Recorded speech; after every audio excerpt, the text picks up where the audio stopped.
ಈ ಗೌರ ಪೂರ್ಣಿಮೆ ಉತ್ಸವದ ವಿಶೇಷ ಈ ಒಂದು ಸರಣಿಯನ್ನೇನು ಪ್ರಾರಂಭ ಮಾಡಿದ್ವಿ. ಚೈತನ್ಯ ಮಹಾಪ್ರಭುಗಳ ಒಂದು ಸಂಕ್ಷಿಪ್ತ ಜೀವನ ಚರಿತ್ರೆ ಮತ್ತೆ ಮುಖ್ಯ ಬೋಧನೆಗಳು. ಆ ಬೋಧನೆಗಳ ಸರಣಿಯಲ್ಲಿ ನಾಮರುಚಿ, ವೈಷ್ಣವ ಸೇವೆ ಈ ವಿಷಯವನ್ನು ನಾವು ಹಿಂದಿನ ತರಗತಿಗಳಲ್ಲಿ ನೋಡಿದ್ದೀವಿ. ಈ ದಿನ ಆ, ಕೊನೆಯ ವಿಷಯವಾಗಿ ಜೀವದಯೆ ಅನ್ನೋ ತತ್ವದ ಮೇಲೆ ನಾವಿವತ್ತು ಆ, ಚರ್ಚಿಸೋಣ. ಬನ್ನಿ ಪ್ರಾರ್ಥನೆಯಿಂದ ಪ್ರಾರಂಭ ಮಾಡೋಣ. ಓಂ ಅಜ್ಞಾನತಿಮಿರಾಂಧಸ್ಯ ಜ್ಞಾನಾಂಜನಶಲಾಖಯ ಚಕ್ಷುರುನ್ಮೀಲಿತಂ ಯೇನ ತಸ್ಮೈ ಶ್ರೀಗುರವೇ ನಮಃ. ನಮಃ ಓಂ ವಿಷ್ಣುಪಾದಾಯ ಕೃಷ್ಣಪ್ರೇಷ್ಠಾಯ ಭೂತಲೆ ಶ್ರೀಮತೆ ಭಕ್ತಿವೇದಾಂತ ಸ್ವಾಮಿನ್ನಿತಿ ನಾಮಿನೆ. ನಮಸ್ತೆ ಸಾರಸ್ವತೆ ದೇವೆ ಗೌರವಾಣಿ ಪ್ರಚಾರಿಣೆ ನಿರ್ವಿಶೇಷ ಶೂನ್ಯವಾದಿ ಪಾಶ್ಚಾತ್ಯ ದೇಶತಾರಿಣೆ. ಜಯ ಶ್ರೀ ಕೃಷ್ಣ ಚೈತನ್ಯ ಪ್ರಭು ನಿತ್ಯಾನಂದ ಶ್ರೀ ಅದ್ವೈತ ಗದಾಧರ ಶ್ರೀವಾಸಾದಿ ಗೌರಭಕ್ತ ವೃಂದ. ಹರೇ ಕೃಷ್ಣ ಕೃಷ್ಣ ಕೃಷ್ಣ ಹರೇ ಹರೇ, ಹರೇ ರಾಮ ರಾಮ ರಾಮ ಹರೇ ಹರೇ. ಶ್ರೀ ಚೈತನ್ಯ ಮಹಾಪ್ರಭುಗಳಿಗೆ ವಿಶೇಷವಾದಂತಹ ಈ ಮಂತ್ರದಿಂದ ಪ್ರಾರ್ಥನೆ. ನಮೋ ಮಹಾವದಾನ್ಯಾಯ ಕೃಷ್ಣ ಪ್ರೇಮ ಪ್ರದಾಯತೆ ಕೃಷ್ಣಾಯ ಕೃಷ್ಣ ಚೈತನ್ಯ ನಾಮ್ನೇ ಗೌರತ್ವಿಷೇ ನಮಃ. ಮೂಕಂ ಕರೋತಿ ವಾಚಾಲಂ ಪಂಗುಂ ಲಂಘಯತೆ ಗಿರಿಂ ಯತ್ಕೃಪಾ ತಮಹಂ ವಂದೇ ಶ್ರೀಗುರುಂ ದೀನತಾರಿಣಂ. ಹರೇ ಕೃಷ್ಣ. ತಮ್ಮೆಲ್ಲರಿಗೆ ನಾನು ಮತ್ತೊಮ್ಮೆ ಸ್ವಾಗತಿಸ್ತೀನಿ, ಅಭಿನಂದಿಸ್ತೀನಿ. 2 ದಿನಗಳ ಹಿಂದೆ ಫಾಲ್ಗುಣ ಮಾಸದ ಪೂರ್ಣಿಮೆ ಅದು ಘಟಿಸಿದೆ. ಆ ದಿನ ಶ್ರೀ ಚೈತನ್ಯ ಮಹಾಪ್ರಭುಗಳ ಜನ್ಮತಿಥಿ, ಅವರ ಆವಿರ್ಭಾವವಾದಂತಹ ಸಮಯ. ಸುಮಾರು 540 ವರ್ಷಗಳ ಹಿಂದೆ ಆ ಘಟನೆ ನಡೆದಿತ್ತು. ಆ ಘಟನೆಯನ್ನು ಸ್ಮರಿಸ್ತಾ ಆ ಭಗವಂತನ ವಿಶೇಷವಾದ ಪ್ರಾಕಟ್ಯವನ್ನು ವೈಷ್ಣವರು, ಭಕ್ತರು ಆಚರಿಸುತ್ತಾರೆ. ತಾವೆಲ್ಲರೂ ಕೂಡ ಆ ಉತ್ಸವದಲ್ಲಿ ಪಾಲ್ಗೊಂಡಿದ್ದೀರಾ ಅಂತ ಆಶಿಸ್ತೀನಿ. ನಾವು ಹಿಂದಿನ ಚರ್ಚೆಗಳಲ್ಲಿ ನಾವು ನೋಡ್ತಾ ಇದ್ವಿ ಹೇಗೆ ಚೈತನ್ಯ ಮಹಾಪ್ರಭುಗಳ ಜೀವನ ಅದು ತುಂಬ ಅನೇಕ ಸ್ವಾರಸ್ಯಕರ ಘಟನೆಗಳು, ಅಂಶಗಳಿಂದ ತುಂಬಿತ್ತು. ಅದರಲ್ಲಿ ಮುಖ್ಯವಾಗಿ ಅವರ ಉಪದೇಶಗಳನ್ನು ನೋಡೋದಾದರೆ 3 ಅಂಶಗಳು ಅದರಲ್ಲಿ ಮುಖ್ಯವಾಗಿ ನಾವು ನೋಡಬಹುದು: ನಾಮ ರುಚಿ, ವೈಷ್ಣವ ಸೇವೆ ಮತ್ತು ಜೀವದಯೆ. ನಾಮ ರುಚಿ ಸುವರ್ಣಗೌರರಿ ಪ್ರಭು ಇದನ್ನು ಚರ್ಚೆ ಮಾಡಿದ್ರು. ಪ್ರತಿಯೊಬ್ಬ ಜೀವಿಯ ವೈಯಕ್ತಿಕ ಕೃಷ್ಣನೊಂದಿಗೆ ಇರುವಂತಹ ಸಂಬಂಧದ ಒಂದು ಅಭಿವ್ಯಕ್ತಿ ಅದು. ನಾಮರುಚಿ ಭಗವಂತನ ಸಂಬಂಧಿತವಾದಂತಹ ದಿವ್ಯ ನಾಮ, ರೂಪ, ಗುಣ, ಲೀಲೆಗಳ ಮೇಲೆ ಇರುವ ರುಚಿ ಮತ್ತು ಆಸಕ್ತಿ, ವಿಶೇಷವಾಗಿ ಭಗವಂತನ ಪವಿತ್ರ ನಾಮದ ಸ್ಮರಣೆಯ ರುಚಿ, ಅದು ವೈಯಕ್ತಿಕ ಬೆಳವಣಿಗೆ. ವೈಷ್ಣವ ಸೇವೆ ಇದು ಭಕ್ತ ಸಮುದಾಯದಲ್ಲಿದ್ದಾಗ ಆ ಭಕ್ತ ಪರಸ್ಪರ ಭಕ್ತರೊಡನೆ ಹೇಗೆ ವ್ಯವಹರಿಸ್ತಾನೆ, ಆತನ ಮನೋಧಾರಣೆಗಳೇನು, ಹೇಗೆ ಆತ ಭಕ್ತರನ್ನ ಕೃಷ್ಣನ ಅತಿ ಪ್ರಿಯರೆಂದು ಪರಿಗಣಿಸಿ ಅವರನ್ನು ಸಂತುಷ್ಟಿಗೊಳಿಸಲಿಕ್ಕೆ ಅವನು ಪ್ರಯತ್ನಿಸ್ತಾನೆ, ನಿರಪರಾಧ ಭಾವದಿಂದ ಆ ಕಾರ್ಯಗಳನ್ನು ಮಾಡ್ತಾನೆ ಅನ್ನೋದನ್ನು ನಾವು ಹಿಂದಿನ ತರಗತಿಯಲ್ಲಿ ನೋಡಿದ್ವಿ. ವೈಷ್ಣವ ಸೇವೆ. ಈ ದಿನ ನಾವು ಜೀವದಯೆ ಈ ತತ್ವವನ್ನು ನೋಡೋಣ. ಜೀವದಯೆ ಇದು ಒಂದು ರೀತಿ ಹೊರಗಿನ ಸಮಾಜ, ಅಂದರೆ ಯಾವ ಜನ ಅಥವಾ ಜೀವಿಗಳು ಭಕ್ತರಾಗಿಲ್ಲವೋ ಅವರೊಡನೆ ಒಬ್ಬ ಭಕ್ತನ ವ್ಯವಹಾರ ಅಥವಾ ಆಚಾರಗಳು ಹೇಗಿರಬೇಕು ಅನ್ನೋದನ್ನ ಈ ಅಂಶ ತೋರಿಸುತ್ತೆ. ಚೈತನ್ಯ ಮಹಾಪ್ರಭುಗಳು ಇದನ್ನ ವರ್ಣಿಸಿದ್ದಾರೆ. ಬನ್ನಿ ಇದನ್ನು ನಾವಿವತ್ತು ಸ್ವಲ್ಪ ಹೆಚ್ಚಾಗಿ ತಿಳ್ಕೊಳ್ಲಿಕ್ಕೆ ಪ್ರಯತ್ನ ಮಾಡೋಣ. ಚೈತನ್ಯ ಮಹಾಪ್ರಭುಗಳು ನಾವಾಗಲೇ ಈ ಅಂಶವನ್ನು ಹಿಂದೆ ನೋಡಿದ್ವಿ. ರೂಪ ಗೋಸ್ವಾಮಿ ಮತ್ತು ಸನಾತನ ಗೋಸ್ವಾಮಿ ಅನ್ನುವ 2 ಮುಖ್ಯ ಶಿಷ್ಯರು. ಅವರಿಗೆ ಬೇರೆ ಬೇರೆ ಸಂದರ್ಭದಲ್ಲಿ ಅವರಿಗೆ ಮುಖ್ಯವಾಗಿ ಬೋಧಿಸ್ತಾರೆ. ಸನಾತನ ಗೋಸ್ವಾಮಿ ಅವರು ವಾರಾಣಸಿಯಲ್ಲಿ ಸುಮಾರು 2 ತಿಂಗಳುಗಳ ಕಾಲ ಬೋಧನೆಯನ್ನ ಮಾಡಿದ್ರು. ಆ ಬೋಧನೆಗಳಲ್ಲಿ ಒಬ್ಬ ಜೀವಿಯ ನಿಜ ಸ್ವರೂಪ ಏನು ಅನ್ನೋದನ್ನ ಚೈತನ್ಯ ಮಹಾಪ್ರಭು ವರ್ಣಿಸ್ತಾರೆ. ಇದನ್ನ ಪ್ರಭುಪಾದರು ಕೂಡ ಪದೇ ಪದೇ ತಮ್ಮ ಚರ್ಚೆಗಳಲ್ಲಿ ಹೇಳಿದ್ದಾರೆ. ಇದು ಮಧ್ಯಲೀಲೆ, ಚೈತನ್ಯ ಚರಿತಾಮೃತದ ಮಧ್ಯಲೀಲೆ ಭಾಗದಲ್ಲಿ ಅಧ್ಯಾಯ 20ರಲ್ಲಿ ಬರುವಂತಹ ಈ ವರ್ಣನೆಗಳು. ಕೆಲವನ್ನ ನಾವು ಶ್ಲೋಕದ ಮೂಲಕ ತೋರಿಸಿದ್ದೀವಿ, ಕೆಲವನ್ನ ಡೈರೆಕ್ಟ್ ಆಗಿ ನಾವು ಅನುವಾದಗಳನ್ನ ಇಲ್ಲಿ ನೋಡಿದ್ದೀವಿ. ನೋಡಿ, ಈ ಶ್ಲೋಕ ಬಹಳ ಪ್ರಸಿದ್ಧವಾದದ್ದು ಚೈತನ್ಯ ಮಹಾಪ್ರಭುಗಳ ಬೋಧನೆಯಲ್ಲಿ. ಜೀವೇರ ಸ್ವರೂಪ ಹಯ ಕೃಷ್ಣೇರ ನಿತ್ಯದಾಸ್, ಕೃಷ್ಣೇರ ತಟಸ್ಥ ಶಕ್ತಿ ಭೇದ ಪ್ರಕಾಶ್. ಜೀವ ದಯೆ ಈ ಅಂಶವನ್ನ ತಿಳಿಲಿಕ್ಕೂ ಮುಂಚೆ ಜೀವಿ ಅಂದರೆ ಯಾರು ಅನ್ನೋದನ್ನ ತಿಳಿಬೇಕಾಗತ್ತೆ. ಇಲ್ಲಿ ಜೀವಿ ಅನ್ನೋ ಅರ್ಥ ಸಾಮಾನ್ಯ ಅರ್ಥದಲ್ಲಿ ಆತ್ಮ. ಇಲ್ಲಿ ಜೀವಿ ಅಂದ ತಕ್ಷಣ ನಾವು ಯಾವುದೇ ಶರೀರದ ಕುರಿತಾಗಿ ಹೇಳ್ತಾ ಇಲ್ಲ. ಇಲ್ಲಿ ಜೀವಿ ಅಂದರೆ ಚಿನ್ಮಯಿ, ಸಚ್ಚಿದಾನಂದ ಆತ್ಮ. ಸೊ ಪ್ರತಿಯೊಬ್ಬ ಆ, ಪ್ರತ್ಯೇಕ ಆತ್ಮವು ಅಥವಾ ಜೀವಿಯ ನಿಜವಾದ ಸ್ವರೂಪ ಅದು ಭಗವಂತನ ದಾಸ, ಶಾಶ್ವತ ದಾಸ, ಕೃಷ್ಣೇರ ನಿತ್ಯ ದಾಸ. ಕೃಷ್ಣನ ಅನೇಕ ಶಕ್ತಿಗಳಿವೆ.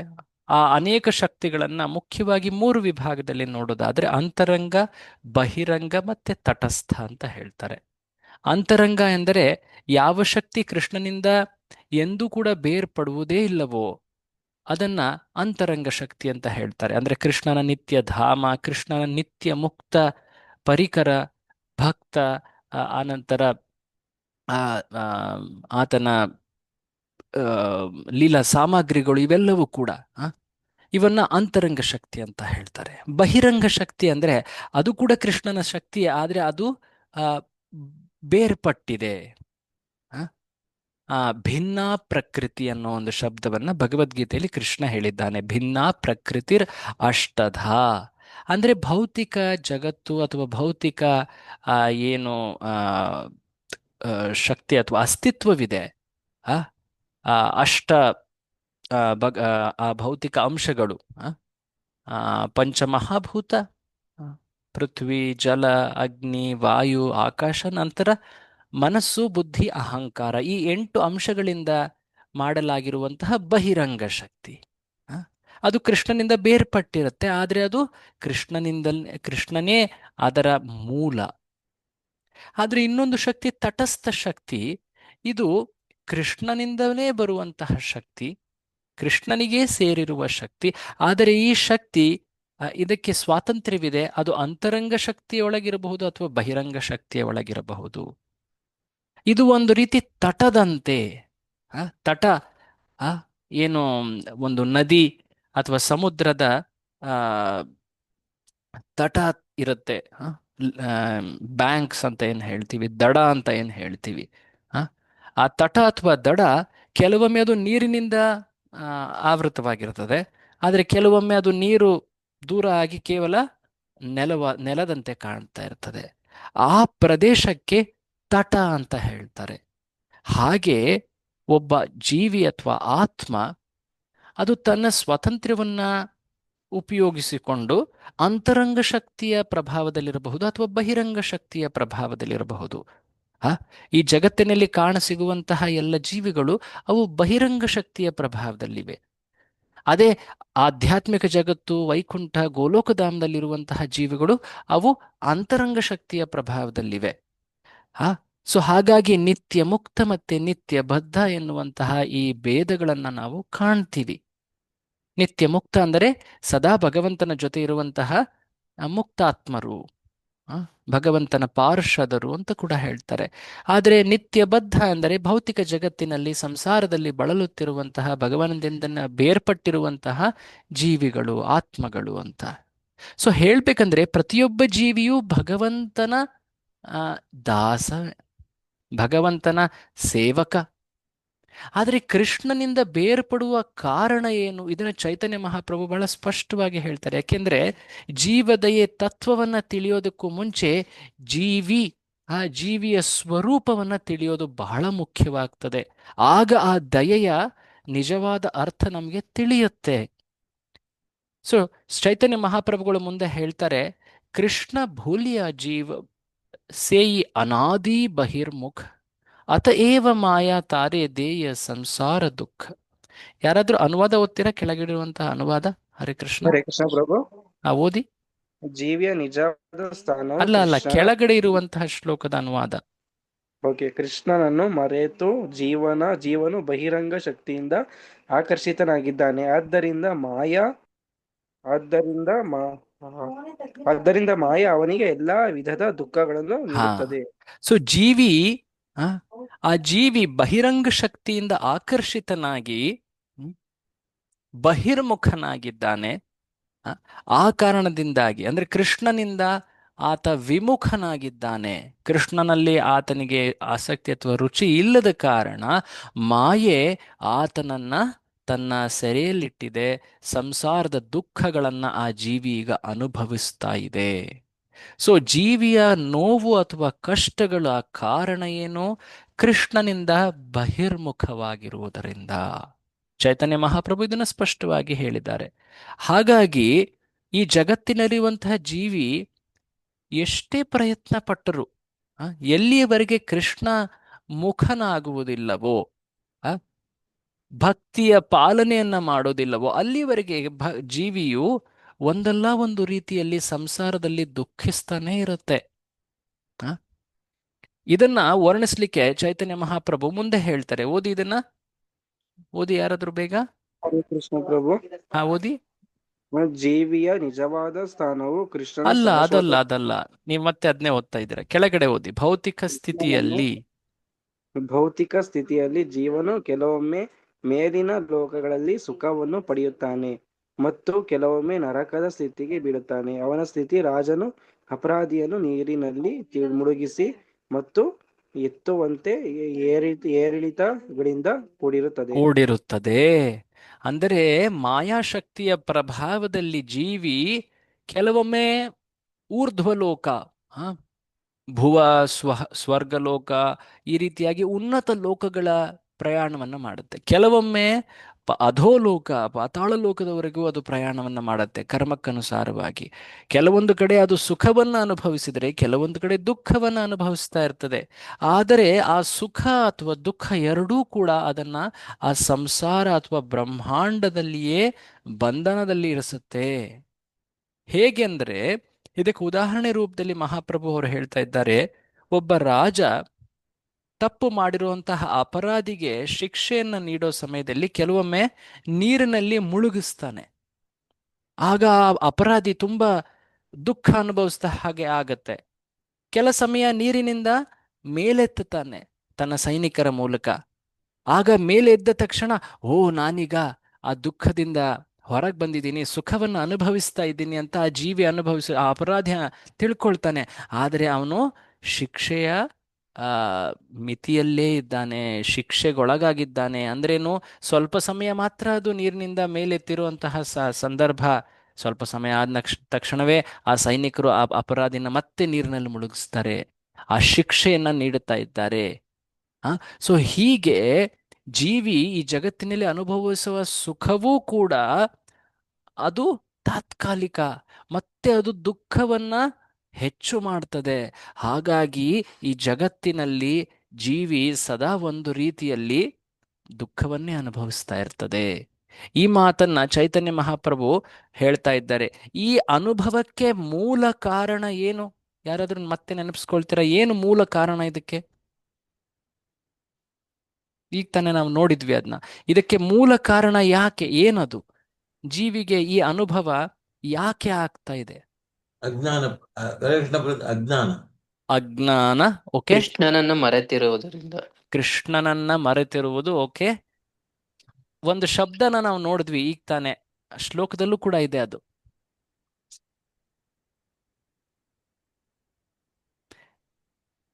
ತನ್ನ ನಿಜ ಸ್ವರೂಪವನ್ನು ಮರೆತಿರೋದರಿಂದ ಪ್ರಭು. ಮರೆತಿರುವುದು. ಓಕೆ, ಅದು ಸರಿಯೇ, ಇಲ್ಲ ಅಂತ ಹೇಳಲ್ಲ.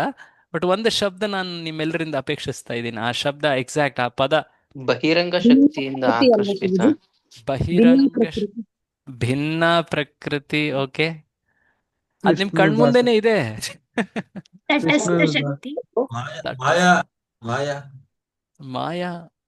ಹರೇ ಕೃಷ್ಣ ಪ್ರಭು. ಹಾ ಹರೇ ಕೃಷ್ಣ ಪ್ರಭು, ನಾವು ಒಡೆಯರಾಗ್ಬೇಕು ಅಂದ್ರೆ ಒಡೆತನ ಮಾಡ್ಬೇಕು ಅಂತ ಆಸೆ ಪಟ್ಟಿದ್ಕೋಸ್ಕರ ನಾವು ಇಲ್ಲಿ ಇದ್ ಮಾಡ್ತಾ ಇದೀವಿ. ಆ ಎಕ್ಸಾಕ್ಟ್ ಪದ ಏನು ಅಂದ್ರೆ ಸಂಸಾರ ಪ್ರಭು. ಬಹಿರ್ಮುಖ. ಬಹಿ ಅಲ್ಲಿ ಶಬ್ದ ಕಾಣ್ತಾ ಇದೆ ನೋಡಿ, ಅದನ್ನೇ ನಾನು ಮತ್ತೊಮ್ಮೆ ತೋರಿಸ್ತಾ ಇದ್ದೆ. ಕೃಷ್ಣನನ್ನು ಮರೆತಿರುವುದರಿಂದ ಅಂದ್ರೇನು, ಜೀವಿ ಯಾವಾಗ ಬಹಿರ್ಮುಖನಾಗ್ತಾನೆ. ಬಹಿರ್ಮುಖ ಅಂದ್ರೆ ಏನು, ಇಲ್ಲಿ ಒಂದು ವಸ್ತು ಇದೆ, ನಾನು ಆ ವಸ್ತುವಿನ ಕಡೆ ನೋಡ್ತಾ ಇದ್ರೆ ಆ ಕಡೆ ನಾನು ನೋಡ್ತಾ ಇದ್ದೀನಿ ಅಂತ. ಆದ್ರೆ ಆ ವಸ್ತುವಿನ ವಿರುದ್ಧ ದಿಕ್ಕಿನಲ್ಲಿ ನಾನು ನೋಡ್ತಾ ಇದ್ರೆ ಬಹಿರ್ಮುಖನಾಗಿದ್ದೀನಿ ಅಂತ. ಅಂದ್ರೆ ಕೃಷ್ಣನ ಸಂಬಂಧದಲ್ಲಿರುವಂತಹ ಜೀವಿ ಕೃಷ್ಣನ ವಿರುದ್ಧ ದಿಕ್ಕಿನಲ್ಲಿ ಆಸಕ್ತಿಯನ್ನ ತೋರಿಸಿದಾಗ, ವಿಮುಖನಾದಾಗ, ಬಹಿರ್ಮುಖನಾದಾಗ ಆಗ ಮಾಯೆಯ ಪ್ರಭಾವ ಪ್ರಾರಂಭ ಆಗುತ್ತೆ. ಅದು ಮೂಲ ಅಜ್ಞಾನ, ಜೀವಿಗೆ ಮೂಲ ಅಜ್ಞಾನ. ಇದನ್ನ ತಿಳಿದು ಆನಂತರ ಜೀವ ದಯೆ ಅನ್ನೋದೇನನ್ನ ಕಾಣಬಹುದು. ಹಾಗಿದ್ದಲ್ಲಿ ಈ ಸ್ಥಿತಿಯಿಂದ ಹೊರಬರಲಿಕ್ಕೆ ಏನು ಪರಿಹಾರ? ಸರಳವಾದ ಪರಿಹಾರ. ಈಗ ಜೀವಿ ಕೃಷ್ಣನಿಂದ ಬಹಿರ್ಮುಖವಾಗಿದೆ, ಏನಾಗ್ಬೇಕದೀಗ? ಅಂತರ್ಮುಖ ಪ್ರಭು. ಅಂತರ್ಮುಖ ಅಥವಾ ಕೃಷ್ಣ ಮುಖನಾಗಬೇಕು, ಕೃಷ್ಣನ ಕಡೆ ಅದು ತಿರುಗಬೇಕು. ಸೊ ಹಾಗಾಗಿ ಮುಂದೆ ಇದೇ ಮಾತನ್ನ ಹೇಳ್ತಾರೆ ನೋಡಿ, ಕೃಷ್ಣೋನ್ಮುಖನಾಗಬೇಕು. ಸಾಧುಶಾಸ್ತ್ರ ಕೃಪಾಯ ಯದಿ ಕೃಷ್ಣೋನ್ಮುಖ ಹೈ ಸೇಯಿ ಜೀವ ನಿಸ್ತಾರೆ ಮಾಯಾ ತಾಹಾರೆ ಛೊಡಾಯ್. ಮಾಯೆ ತನ್ನ ಹಿಡಿತವನ್ನ ಸಡಿಲ ಮಾಡಿ, ಆ ಮಾಯೆ ತನ್ನ ಹಿಡಿತದಿಂದ ಮುಕ್ತ ಮಾಡ್ತದೆ ಆ ಜೀವವನ್ನ ಯಾವಾಗ? ಸಾಧು ಮತ್ತೆ ಶಾಸ್ತ್ರಗಳ ಕೃಪೆ, ಅದರಿಂದಾಗಿ ಜೀವಿ ಕೃಷ್ಣ ಉನ್ಮುಖನಾದಾಗ. ಕೃಷ್ಣ ಬಹಿರ್ಮುಖನಾದಂತಹ ಜೀವಿಗ ಕೃಷ್ಣ ಉನ್ಮುಖನಾದಾಗ ಆ ಮಾಯೆಯ ಬಂಧನ ನಶಿಸಿ ಹೋಗ್ತದೆ, ಜೀವಿ ನಿಸ್ತಾರ ಅಥವಾ ಮುಕ್ತವಾಗ್ತದೆ. ಓದ್ತೀರಾ? ಅಂದ್ರೆ ಅಲ್ಲಿರುವಂತ ಅನುವಾದ ಓದಿ ಯಾರಾದ್ರೂ ಇನ್ನೊಬ್ರು. ಕೃಷ್ಣ ಪ್ರಭು. ಓದಿ. ಹರೇ ಕೃಷ್ಣ ಪ್ರಭು, ಓದ್ತೀನಿ. ಓದಿ. ಸಾಧುಗಳ ಕೃಪೆಯಿಂದ ಅವರು ಶಾಸ್ತ್ರದ ಉಪದೇಶವನ್ನು ಬೋಧಿಸಿ ಜೀವಿಯನ್ನು ಕೃಷ್ಣನ ಕಡೆಗೆ ತಿರುಗಿಸುತ್ತಾರೆ. ಆ ಜೀವನವು ಆ ಜೀವಿಯು ಕೃಷ್ಣ ಕೃಷ್ಣ ಚೇತನನಾದಾಗ ಜೀವನು ಕೃಷ್ಣ ಚೇತನನಾದಾಗ ಅವನು ಮಾಯೆಯ ಬಂಧನದಿಂದ ಮುಕ್ತನಾಗುತ್ತಾನೆ.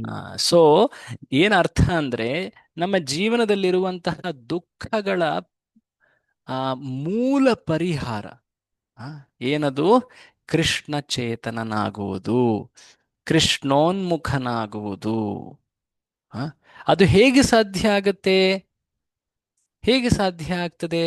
ಸಾಧು ಅಥವಾ ಭಕ್ತರ ಕೃಪೆಯಿಂದ, ಶಾಸ್ತ್ರಗಳ ಉಪದೇಶವನ್ನ ಪಾಲಿಸೋದ್ರಿಂದ ಜೀವಿ ಆ ಅನುಭವವನ್ನ ಪಡಿಬಹುದು. ಅಂದ್ರೆ ಯಾವಾಗ ಕೃಷ್ಣ ಉನ್ಮುಖ ಅಂದ್ರೆ ಭಕ್ತಿಯನ್ನ ಸ್ವೀಕರಿಸುತ್ತೋ ಈ ದುಃಖಗಳ ಅಂತ್ಯವಾಗ್ತದೆ. ಹಾಗಿದ್ದಲ್ಲಿ ಯಾವ ಜೀವಿ ಭಕ್ತಿಯನ್ನು ಸ್ವೀಕರಿಸುತ್ತೆ? ಅದಕ್ಕಿರುವಂತಹ ಸನ್ನಿವೇಶ ಅಥವಾ ಏನ್ ಹೇಳ್ತಾರೆ ಅಂಶಗಳೇನು, ಕಾರಣಗಳು ಏನಿರ್ತದೆ? ಕೆಲವೊಬ್ಬರು ಭಕ್ತಿಯನ್ನ ತುಂಬಾ ಸರಳವಾಗಿ ಸುಲಭವಾಗಿ ಸ್ವೀಕರಿಸ್ತಾರೆ, ಕೆಲವರು ಭಕ್ತಿ ಕಡೆ ಆಸಕ್ತಿನೇ ತೋರೋದಿಲ್ಲ. ಅದಕ್ಕೆ ಕಾರಣ ಏನು? ಅದನ್ನು ಕೂಡ ಮಹಾಪ್ರಭುಗಳು ತಮ್ಮ ಭಕ್ತರ ಮೂಲಕ ವರ್ಣಿಸ್ತಾರೆ. ಒಬ್ಬ ಜೀವಿ ಕೆಲವೊಂದು ಭಕ್ತಿ ಕಾರ್ಯಗಳನ್ನ ಮಾಡಿದಾಗ ಒಂದು ಲಾಭವನ್ನ ಪಡೆಯುತ್ತೆ, ಅದಕ್ಕೆ ಅಜ್ಞಾತ ಸುಕೃತಿ ಅಂತ ಹೇಳ್ತಾರೆ. ಅಂದ್ರೆ ದೇವಸ್ಥಾನಕ್ಕೆ ಹೋಗೋದು, ದೇವರ ದರ್ಶನವನ್ನ ಪಡೆಯೋದು, ಭಕ್ತರ ಸೇವೆಯನ್ನ ಮಾಡೋದು. ಭಕ್ತರಿಗೆ ಒಂದಲ್ಲ ಒಂದು ರೀತಿಲಿ ನಮಗೆ ತಿಳಿಯದೇನೋ, ಮೋಸ್ಟ್ಲಿ ತಿಳಿಯದೆ ಅಜ್ಞಾತ ಭಾವದಲ್ಲಿ ಒಂದು ಭಕ್ತಿಯನ್ನ ಮಾಡಿದ್ದನ್ನ ಅಜ್ಞಾತ ಭಕ್ತಿ ಸುಕೃತಿ ಅಂತ ಹೇಳ್ತಾರೆ. ಉದಾಹರಣೆಗೆ, ನನಗೆ ಭಕ್ತಿಯ ಲೇಷವೂ ಇಲ್ಲ, ನಾನು ರಸ್ತೆಯಲ್ಲಿ ನಡ್ಕೊಂಡು ಹೋಗ್ತಾ ಇದ್ದೀನಿ, ಹತ್ತಿರದಲ್ಲಿ ಕೆಲವು ಭಕ್ತರು ಸಂಕೀರ್ತನೆ ಮಾಡ್ತಾ ಹೋಗ್ತಾ ಇದ್ದಾರೆ. ಆಗ ಅವರ ಉಚ್ಚಾರಣೆಯ ಆ ಸಂಕೀರ್ತನೆ ನನ್ನ ಕಿವಿ ಮೇಲೆ ಬೀಳುತ್ತೆ. ನನಗೆ ಅದು ತುಂಬಾ ಒಂದು ರೀತಿ ಆನಂದ ನೀಡುತ್ತೆ, ತುಂಬಾ ಚೆನ್ನಾಗಿದೆ ಅಂತ ಅನ್ಸುತ್ತೆ. ಆಗ ನನಗೆ ನನ್ನ ಶಾಶ್ವತ ಒಂದು ಲಾಭವನ್ನ ನಾನು ಪಡಿತೀನಿ. ಕೆಲವು ಅಂಶಗಳು ಭಕ್ತಿಯ ಸುಕೃತಿಯ ನನಗೆ ಪ್ರಾಪ್ತವಾಗ್ತದೆ. 1 ಪೈಸೆ 2 ಪೈಸೆ ಆ ರೀತಿಯಾಗಿ ಎಣಿಸ್ಬೋದು ನೀವು. ಅದಾದ್ಮೇಲೆ ಇನ್ನೊಮ್ಮೆ ನಾನು ಹಿಂಗೆ ರಸ್ತೆ ಮುಂದೆ ಹೋಗ್ತಾ ಇದ್ದೆ. ಆ ದಿನ ವಿಶೇಷವಾಗಿತ್ತು. ಆ, ಆ, ವೈಕುಂಠ ಏಕಾದಶಿನೋ ಅಥವಾ ಯಾವುದೋ ಒಂದು ವಿಶೇಷವಾದ ತಿಥಿ ಇತ್ತು. ಆ ದಿನ ದೇವಸ್ಥಾನದ ಕಡೆ ಹಾಗೆ ಹೋಗಿ ಬಂದೆ, ಅಲ್ಲಿ ದರ್ಶನ ಮಾಡ್ಕೊಂಡು ಬಂದೆ. ಅಥವಾ ಅಲ್ಲಿ ಭಕ್ತರು ಯಾರೋ ಒಬ್ರು ಪ್ರಸಾದ ಹಂಚ್ತಾ ಇದ್ರು, ಪ್ರಸಾದ ಸ್ವೀಕರಿಸ್ದೆ. ನನಗೇನಂತ ಭಕ್ತಿಯ ಆಸಕ್ತಿ ಅಂತ ಇಲ್ಲ, ಏನೋ ಒಂದು ಒಳ್ಳೆ ಕಾರ್ಯ ಮಾಡ್ತಾ ಇದ್ರು, ಸ್ವೀಕರಿಸ್ದೆ. ಅದರಿಂದ ನಾನು ಇನ್ನೊಂದು 4 ಪೈಸೆ ಅಥವಾ ಒಂದು 50 ಪೈಸೆ ಅಥವಾ ₹1 ₹2 ಅಷ್ಟು ಭಕ್ತಿ ಸುಕೃತಿಯನ್ನು ನಾನು ಗಳಿಸ್ಕೊಂಡೆ. ನೋಡಿ, ಅಂದ್ರೆ ಏನು ಹೇಳ್ತಾ ಇದ್ದೀನಿ, ಈ ರೀತಿಯಾಗಿ ಪ್ರತಿಯೊಂದು ಪೈಸೆ ಅಥವಾ ರೂಪಾಯಿ, ನಾನು ಉದಾಹರಣೆ ರೂಪದಲ್ಲಿ ಹೇಳ್ತಾ ಇದ್ದೀನಿ, ಅದನ್ನು ನಾವು ಪಡಿತಾ ಇದ್ದೀವಿ. ಅವೆಲ್ಲವೂ ಶಾಶ್ವತವಾದ ಲಾಭಗಳು.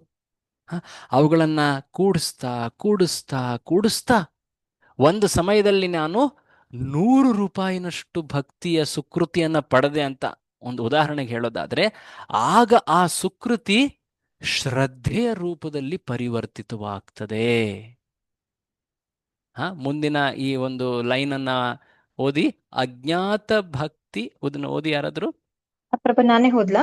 ಓದಿ ಯಾರಾದ್ರು, ಪರವಾಗಿಲ್ಲ. ಅಜ್ಞಾತ ಭಕ್ತಿ ಸುಕೃತಿಯ ಸಂಗ್ರಹದಿಂದ ಜೀವವು ಶ್ರದ್ಧೆ ಸ್ಥಿತಿಯನ್ನು ತಲುಪಿ ಕೃಷ್ಣ ಭಕ್ತಿ ಅಭ್ಯಾಸವನ್ನು ಆರಂಭಿಸುತ್ತಾನೆ. ಒಂದ್ ನಿಮಿಷ ಇಲ್ಲೇ ನಿಲ್ಲಿ. ಅಂದ್ರೇನು? ಒಂದೇ ನಿಮಿಷ. ಅಂದ್ರೇನು? ಪ್ರತಿಯೊಂದು ಪೈಸೆ ಆ ಭಕ್ತಿ, ಪೈಸೆ ಅನ್ನೋದು ನಾನು ಒಂದು ಎಕ್ಸಾಂಪಲ್ ರೂಪದಲ್ಲಿ ಹೇಳ್ತಾ ಇದ್ದೀನಿ, ಒಂದೊಂದು ಯೂನಿಟ್, ಘಟಕ. ಇಲ್ಲಿ ಯಾವುದೋ ಒಬ್ಬ ಭಕ್ತರು ಅಲ್ಲಿ ಹೋಗ್ತಾ ಇದ್ರು, ನನಗೆ ಅವರಿಗೆ ಅಂತ ನೆರವು ಮಾಡಬೇಕಂತ ಹೇಳಿ ಅವರ ಕೆಲವು ಸೇವೆಯಲ್ಲಿ ನಾನು ನೆರವಾದೆ. ಅವ್ರ ಪುಸ್ತಕಗಳನ್ನು ತಗೊಂಡು ಹೋಗ್ತಾ ಇದ್ರು, ಅವ್ರಿಗೆ ನಾನು ಸ್ವಲ್ಪ ಹೆಲ್ಪ್ ಮಾಡಿದೆ. ಅವ್ರಿಗೆ ಈ ರೀತಿಯಾಗಿ ನಾನು ಒಂದು ಉದಾಹರಣೆ ರೂಪದಲ್ಲಿ ಹೇಳ್ತಾ ಇದ್ದೀನಿ. ಸೊ ಈ ರೀತಿಯಾದಂತಹ ಕಾರ್ಯಗಳು ಅವು ನಮಗೆ ಶಾಶ್ವತವಾದಂತಹ ಲಾಭವನ್ನು ನೀಡ್ತವೆ. ಆ ಲಾಭ ಸಂಗ್ರಹವಾಗಿ ಆಗಿ ಆಗಿ ಆಗಿ ಯಾವಾಗ ಒಂದು ಹಂತವನ್ನ ತಲುಪುತ್ತೋ, ಆಗ ಆ ಭಕ್ತಿ ಸುಕೃತಿ ಏನಿದೆ ಅದು ಶ್ರದ್ಧೆಯ ರೂಪದಲ್ಲಿ ಪ್ರಕಟವಾಗ್ತದೆ. ಶ್ರದ್ಧೆ ಅಂದ್ರೇನು? ಆಗ ನಮಗೆ ಇವರು ಮಾಡ್ತಾ ಇರುವಂತಹ ಕಾರ್ಯ ತುಂಬಾ ಚೆನ್ನಾಗಿದೆ, ಇದನ್ನ ನಾನು ಪಾಲಿಸ್ಬೇಕು, ಈ ರೀತಿಯಾದಂತಹ ಇಚ್ಛೆ ಬರೋದು, ಅದಕ್ಕೆ ಶ್ರದ್ಧೆ ಅಂತ ಹೇಳ್ತಾರೆ. ಸೊ ವ್ಯಕ್ತಿ, ಜೀವಿ ಈ ಶ್ರದ್ಧೆಯ ಸ್ಥಿತಿಯನ್ನ ತಲುಪಿದಾಗ ನಾವು ಹೊರ ರೂಪದಲ್ಲಿ ಆತ ಭಕ್ತಿಯನ್ನ ಪಾಲಿಸೋದನ್ನ ಕಾಣ್ತೀವಿ. ಕೆಲವೊಮ್ಮೆ ನಾವು ಜನರನ್ನ ಭೇಟಿಯಾಗ್ಲಿಕ್ಕೆ ಹೋದಾಗ ಅವ್ರಿಗೆ ನಾವು ಪ್ರಸಾದ ನೀಡ್ತೀವಿ, ಅವ್ರಿಗೆ ದೇವಸ್ಥಾನಕ್ಕೆ ಕರಿತೀವಿ, ಅವ್ರಿಗೆ ಪುಸ್ತಕಗಳನ್ನ ನೀಡ್ತೀವಿ, ಅವರಿಗೆ ಉತ್ಸವಗಳಿಗೆ ಕರಿತೀವಿ, ಕೀರ್ತನೆಯಲ್ಲಿ ಪಾಲ್ಗೊಳ್ಳಿ ಅಂತ ಕರಿತೀವಿ. ಅವ್ರು ಆಯ್ತು ಆಯ್ತು ಆಯ್ತು ಹಾಗೆ ಎಲ್ಲ ಅವ್ರು ಬರ್ತಾರೆ, ಕೆಲವೊಮ್ಮೆ ಪಾಲ್ಗೊಳ್ತಾರೆ. ಬಟ್ ಅವ್ರೇನು ಭಕ್ತಿ ಪಾಲನೆ ಮಾಡುವಂತಹ ಇಚ್ಛೆ ಅವರಲ್ಲಿ ಬರ್ತಾ ಇಲ್ಲ. ಆದ್ರೆ ನೀವು ಮಾಡ್ತಿರೋ ಚೆನ್ನಾಗಿದೆ, ಮಾಡ್ತಾ ಇದ್ರೆ ಒಳ್ಳೇದು ಅಂತ ಹೇಳಿ ಈ ರೀತಿಯಾಗಿ ಅವರು ಪ್ರಶಂಸಿಸ್ತಾ ಇರ್ತಾರೆ. ಆಗ ಅವ್ರ ಜೀವನದಲ್ಲಿ ಏನಾಗ್ತಾ ಇದೆ? ಯಾರಾದ್ರೂ ಹೇಳ್ತಾರೆ ಏನಾಗ್ತಾ ಇದೆ ಅವ್ರ ಜೀವನದಲ್ಲಿ? ಸಂಗ್ರಹ ಆಗ್ತೈತೆ. ಅಂದ್ರೆ ಏನ್ ಸಂಗ್ರಹ ಆಗ್ತಿದೆ ಚೇತಸ್ ಪ್ರಭು?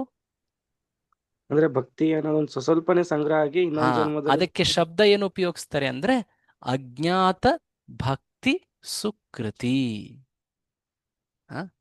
ಸ್ವಲ್ಪ ಟೆಕ್ನಿಕಲ್ ಅನಿಸ್ತಾ ಇದೆ ಅನ್ಸತ್ತೆ, ಕಷ್ಟ ಆಗ್ತಾ ಇದೆಯಾ? ಹರೇ ಕೃಷ್ಣ.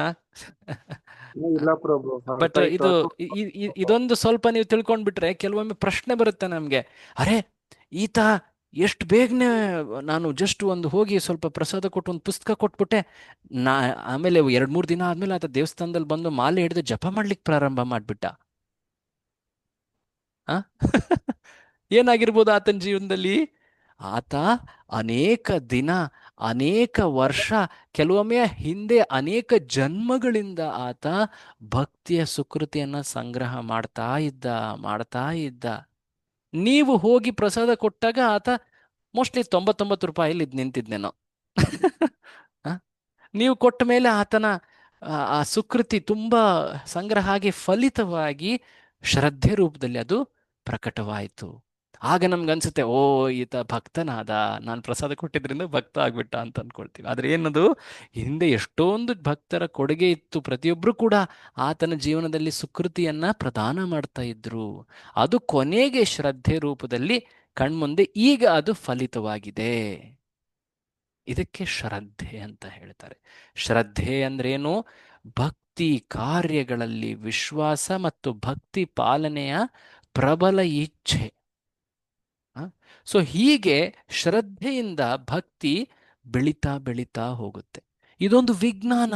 ಇದನ್ನ ನಮ್ಮ ಆಚಾರ್ಯರು ಚೈತನ್ಯ ಮಹಾಪ್ರಭು ಇದನ್ನ ವರ್ಣಿಸಿದ್ದಾರೆ. ವಿಶೇಷವಾಗಿ ಭಕ್ತಿ ರಸಾಮೃತ ಸಿಂಧು ಅನ್ನೋ ಒಂದು ಗ್ರಂಥದಲ್ಲಿ ಎಲ್ಲ ಹಂತಗಳನ್ನು ವರ್ಣಿಸ್ತಾರೆ. ನೋಡಿ ಯಾವ ಹಂತಗಳಿವೆ. ಯಾರಾದ್ರೂ ಓದ್ತೀರಾ? ದಯವಿಟ್ಟು ಓದಿ. 9 ಹಂತಗಳಿವೆ ಆಕ್ಚುಲಿ. ಓದಿ. ಓದದ ಪ್ರಭು. ಓದಿ. ಶ್ರದ್ಧೆ, ಹಾ, ಭಕ್ತಿ ಶಾಸ್ತ್ರಗಳ ಕುರಿತಾಗಿ ವಿಶ್ವಾಸ, ವಿಶ್ವಾಸ. ಸಾಧು ಸಂಘ, ಭಕ್ತಿ ಭಕ್ತರ ಶಾಸ್ತ್ರಗಳ ಸಂಘ. ಕುರಿತಾಗಿ ವಿಶ್ವಾಸ ಅಂದ್ರೆ ಭಕ್ತಿ ಶಾಸ್ತ್ರಗಳಲ್ಲಿ ಏನ್ ಹೇಳಿದೆ, ಭಗವದ್ಗೀತೆಯಲ್ಲಿ ಏನ್ ಹೇಳಿದೆ, ಭಾಗವತದಲ್ಲಿ ಏನ್ ಹೇಳಿದೆ, ಅದರ ಮೇಲೆ ವಿಶ್ವಾಸ, ಅದನ್ನ ಪಾಲನೆ ಮಾಡ್ತೀನಿ ನಾನು. ಭಗವದ್ಗೀತೆಯಲ್ಲಿ ಕೃಷ್ಣ ಹೇಳ್ತಾ ಇದ್ದಾನೆ, ಆ ಆ, ಮನ್ಮನಾಭವ ಮದ್ಭಕ್ತೋ ಪತ್ರಂ ಪುಷ್ಪಂ ಫಲಂ ತೋಯಂ ಸರ್ವಧರ್ಮಾನ್ ಪರಿತ್ಯಜ್ಯ. ಇವೆಲ್ಲ ಭಕ್ತಿ ಆದೇಶಗಳು, ಬಹಳ ಸುಂದರವಾದಂತಹ ಶ್ಲೋಕಗಳು. ಇದನ್ನ ಪಾಲಿಸ್ತಾನೆ ಆತ. ಭಾಗವತದಲ್ಲೂ ಕೂಡ ಇದೇ ರೀತಿಯಾಗಿ ಹೇಳಿದರು, ಇದರ ಮೇಲೆ ವಿಶ್ವಾಸ ಪಾಲಿಸ್ತಾನೆ. ಭಕ್ತಿ ಶಾಸ್ತ್ರಗಳ ಕುರಿತಾಗಿ ವಿಶ್ವಾಸ. ಮುಂದೆ ಓದಿ. ಸಾಧು ಭಕ್ತರ ಸಂಘ, ಹಾ ಭಜನೆ ಕ್ರಿಯೆ, ದೀಕ್ಷಾ ಗ್ರಹಣ, ನಿಯಮಿತ ಭಕ್ತಿ ಅಭ್ಯಾಸ, ಹ್ಮ್ ಅನರ್ಥ ನಿವೃತ್ತಿ, ಅಶುದ್ಧಿಗಳ ನಿವಾರಣೆ, ನಿಷ್ಠ, ಸ್ಥಿರತೆ, ರುಚಿ, ಭಕ್ತಿ ಕಾರ್ಯಗಳಲ್ಲಿ ಆಸಕ್ತಿ ಮತ್ತು ರುಚಿ. ಆಸಕ್ತಿ ಕೃಷ್ಣನ ಲೀಲೆ, ಕೃಷ್ಣನ ಮೇಲೆ ಆಕರ್ಷಣೆ. ಭಾವ ಮೊಗ್ಗಿನ ಹಂತದಲ್ಲಿ ಪ್ರೀತಿ, ಪ್ರೀತಿ ಅಂದ್ರೆ ಪ್ರೇಮ, ಶುದ್ಧ ಪರಮ ಭಕ್ತಿ. ಸೊ ಹೀಗೆ ಈ 9 ಹಂತಗಳು 9 ಮೆಟ್ಟಿಲಿನಂತೆ ಇವು. ಒಂದಾದ್ಮೇಲೆ ಒಂದು ಕ್ರಮವಾಗಿ ಜೀವಿ ಪ್ರಾದುರ್ಭಾವಾತ್ ಕ್ರಮೇ ಕ್ರಮೇ ಅದು ಕ್ರಮಬದ್ಧವಾಗಿ ಅಲ್ಲಿ ಬೆಳೀತಾ ಹೋಗುತ್ತೆ. ಜೀವಿ ಪರಮ ಭಕ್ತಿ, ಶುದ್ಧ ಭಕ್ತಿಯನ್ನ ತಲುಪುವ ಆ ಏನ್ ಹೇಳ್ತಾರೆ ಸಾಧ್ಯತೆ ಪ್ರತಿ ಜೀವಿಗಿದೆ. ಆದರೆ ಈ ಪ್ರಕ್ರಿಯೆಯನ್ನ ಪಾಲಿಸ್ಬೇಕು. ಅದು ಸ್ಟಾರ್ಟ್ ಆಗೋದು ಹೇಗೆ? ಒಬ್ಬ ಭಕ್ತನ ಹಸ್ತಕ್ಷೇಪ ಅಥವಾ ಒಬ್ಬ ಭಕ್ತ ನಮ್ಮ ಮುಂದೆ ಬಂದು ಭಕ್ತಿ ಸುಕೃತಿಯನ್ನ ಪ್ರದಾನ ಮಾಡ್ದ. ಹಾಗಾಗಿ ಹೇಳೋದು ನೋಡಿ, ಒಬ್ಬ ಭಕ್ತನ ಏನ್ ಹೇಳ್ತಾರೆ ಹಸ್ತಕ್ಷೇಪ ಅಥವಾ ಭಕ್ತನ ಇಂಟರ್ವೆನ್ಷನ್ ಇಂದ ಜೀವನದಲ್ಲಿ ಭಕ್ತಿಯ ಪ್ರಾರಂಭವಾಗುತ್ತೆ. ಭಕ್ತ ಎಷ್ಟು ಇಂಪಾರ್ಟೆಂಟ್ ಅನ್ನೋದು ನಮ್ಗೆ ಗೊತ್ತಾಗುತ್ತೆ ಇಲ್ಲಿ. ಸೊ ಹೀಗೆ ಇದು ಕ್ರಮವಾಗಿ ಬೆಳೆಯುವಂಥದ್ದು. ಸಾಮಾನ್ಯವಾಗಿ ಭಕ್ತಿ ಜೀವಿ ಶುದ್ಧ ಪರಮ ಭಕ್ತಿಯನ್ನ ಈ ಹಂತಗಳ ಮೂಲಕ ಅದು ಪಡೆಯುತ್ತೆ. ಅರ್ಥ ಆಯ್ತಲ್ವಾ? ಇದು ಆಕ್ಚುಲಿ ಇದು ಒಂದು ವಿಷಯ, ಇದು ತುಂಬಾ ವಿಸ್ತಾರವಾದ ವಿಷಯ. ಬಟ್ ಇದನ್ನ ಯಾಕೆ ಹೇಳ್ತಾ ಇದ್ದೀವಿ ಅಂದ್ರೆ, ಈಗ ನಮ್ಮ ಮುಂದಿನ ಚರ್ಚೆ ನಿಮ್ಗೆ ಇನ್ನೂ ಸ್ಪಷ್ಟವಾಗ್ಬಿಡತ್ತೆ. ಸೊ ಸಾಮಾನ್ಯವಾಗಿ ಜೀವಿ ಈ 9 ಹಂತಗಳ 9 ಮೆಟ್ಟಿಲುಗಳನ್ನ ದಾಟಿ ಪ್ರೀತಿ ಅಥವಾ ಶುದ್ಧ ಪರಮ ಭಕ್ತಿಯನ್ನ ಪಡೆಯುತ್ತೆ. ಆದರೆ ಒಂದು ವಿಶೇಷ ಸನ್ನಿವೇಶ ಉಂಟಾಗಬಹುದಿಲ್ಲಿ. ಏನದು? ಬಹಳ ವಿಶೇಷ ಅದು. ಓದಿ ಪ್ರಭು. ಓದಿ. ಎಸ್. ಭಗವಂತ ಮತ್ತು ಶುದ್ಧ ಭಕ್ತನ ಉಪಸ್ಥಿತಿಯಲ್ಲಿ ಸಿದ್ಧವಾಗಿ ಆಗುತ್ತದೆ. ನೋಡಿ ಇಲ್ಲಿ ಏನ್ ಹೇಳ್ತಾ ಇದ್ದಾರೆ.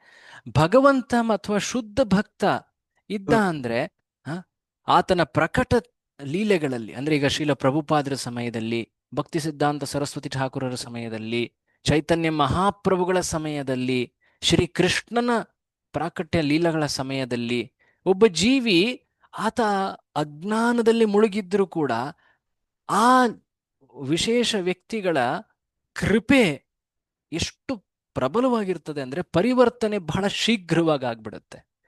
ಅಂದ್ರೆ ಹಂತ ಹಂತವಾಗಿ ಜನ್ಮಗಳ ಮೂಲಕ ಅಜ್ಞಾತ ಭಕ್ತಿ ಸುಕೃತಿಯ ಸಂಗ್ರಹ, ನಂತರ ಶ್ರದ್ಧಾ, ಸಾಧು ಸಂಘ, ಅನೇಕ ಜನ್ಮಗಳ ನಂತರ ಪ್ರೀತಿ ಸಿಗುವಂಥದ್ದು ಬಹಳ ಬೇಗ ಆಗ್ಬಿಡ್ತದೆ. ಅದಕ್ಕೆ ಏನ್ ಹೇಳ್ತಾರೆ? ಕೃಪಾ ಸಿದ್ಧಿ ಅಂತ ಹೇಳ್ತಾರೆ. ಯಾಕೆಂದ್ರೆ ಚೈತನ್ಯ ಮಹಾಪ್ರಭುವಿನ ಲೀಲೆಯಲ್ಲಿ ಇದನ್ನ ನಾವು ಬಹಳಷ್ಟು ನೋಡ್ತೀವಿ. ಏನನ್ನ ನೋಡ್ತೀವಿ? ಕೃಪಾ ಸಿದ್ಧಿ. ಇದನ್ನ ಬಹಳಷ್ಟು ನೋಡ್ತೀವಿ ಸಾಮಾನ್ಯವಾಗಿ. ಅಂದ್ರೆ ಆ ಭಗವಂತ ಅಥವಾ ಶುದ್ಧ ಭಕ್ತರ ಪ್ರಕಟ ಲೀಲೆಗಳ ಸಮಯದಲ್ಲಿ ಇಲ್ಲ ಅಂದಾಗ ಸಾಮಾನ್ಯವಾಗಿ ಏನಾಗುತ್ತೆ, ಈ 9 ಹಂತಗಳ ಮೂಲಕ ವ್ಯಕ್ತಿ ಪ್ರಯಾಣ ಮಾಡಬೇಕಾಗತ್ತೆ. ಅದು ಕೆಲವೊಮ್ಮೆ ಒಂದೇ ಜನ್ಮದಲ್ಲಾಗಬಹುದು, ಕೆಲವೊಮ್ಮೆ ಅನೇಕ ಜನ್ಮಗಳಾಗಬಹುದು. ಅಲ್ಲೂ ಕೂಡ ಭಗವಂತನ ಕೃಪೆ ಇದೆ. ಆದರೆ ಅದು ಭಗವಂತನ ಅನುಪಸ್ಥಿತಿಯಲ್ಲಿರೋದ್ರಿಂದ ಅದು ಸ್ವಲ್ಪ ಸಮಯ ತಗೊಳುತ್ತೆ. ಅದಕ್ಕೆ ಸಾಧನ ಸಿದ್ಧಿ ಅಂತ ಹೇಳ್ತಾರೆ. ಹಾಗಿದ್ದಲ್ಲಿ ನಾವು ಭಕ್ತಿ ಕಾರ್ಯ ಮಾಡ್ತಾ ಇರುವಂತಹ ಈ ಸ್ಥಿತಿ, ನಾವು ಯಾವ ಸಿದ್ಧಿಯನ್ನ ಪಡಿಬಹುದು? ಯಾವ ಸಿದ್ಧಿ ಪಡಿಬಹುದು? ಹರೇ ಕೃಷ್ಣ. ಕೃಪಾ ಸಿದ್ಧಿ, ಕೃಪಾ ಸಿದ್ಧಿ. ಓಕೆ, ಕೃಪೆ ಇದ್ದೇ ಇದೆ, ಆದ್ರೆ ಸಾಧನ ಸಿದ್ಧಿ ಪ್ರಭು. ಸಾಧನ ಸಿದ್ಧಿಯನ್ನು ಪಡಿಬಹುದು. ಕರೆಕ್ಟ್ ಆಗಿ ಹೇಳ್ತೀರಿ. ಕೃಪಾ ಸಿದ್ಧಿ ಅಂದ್ರೆ ಏನು? ಜೀವಿ ಏನೂ ಪ್ರಯತ್ನನೇ ಮಾಡದೆ ಭಗವಂತನ ಆ ಉಪಸ್ಥಿತಿಯಲ್ಲಿದ್ದ ಕಾರಣ ಅದಕ್ಕೆ ಆ ಕೃಪೆ ದೊರಕಿತು.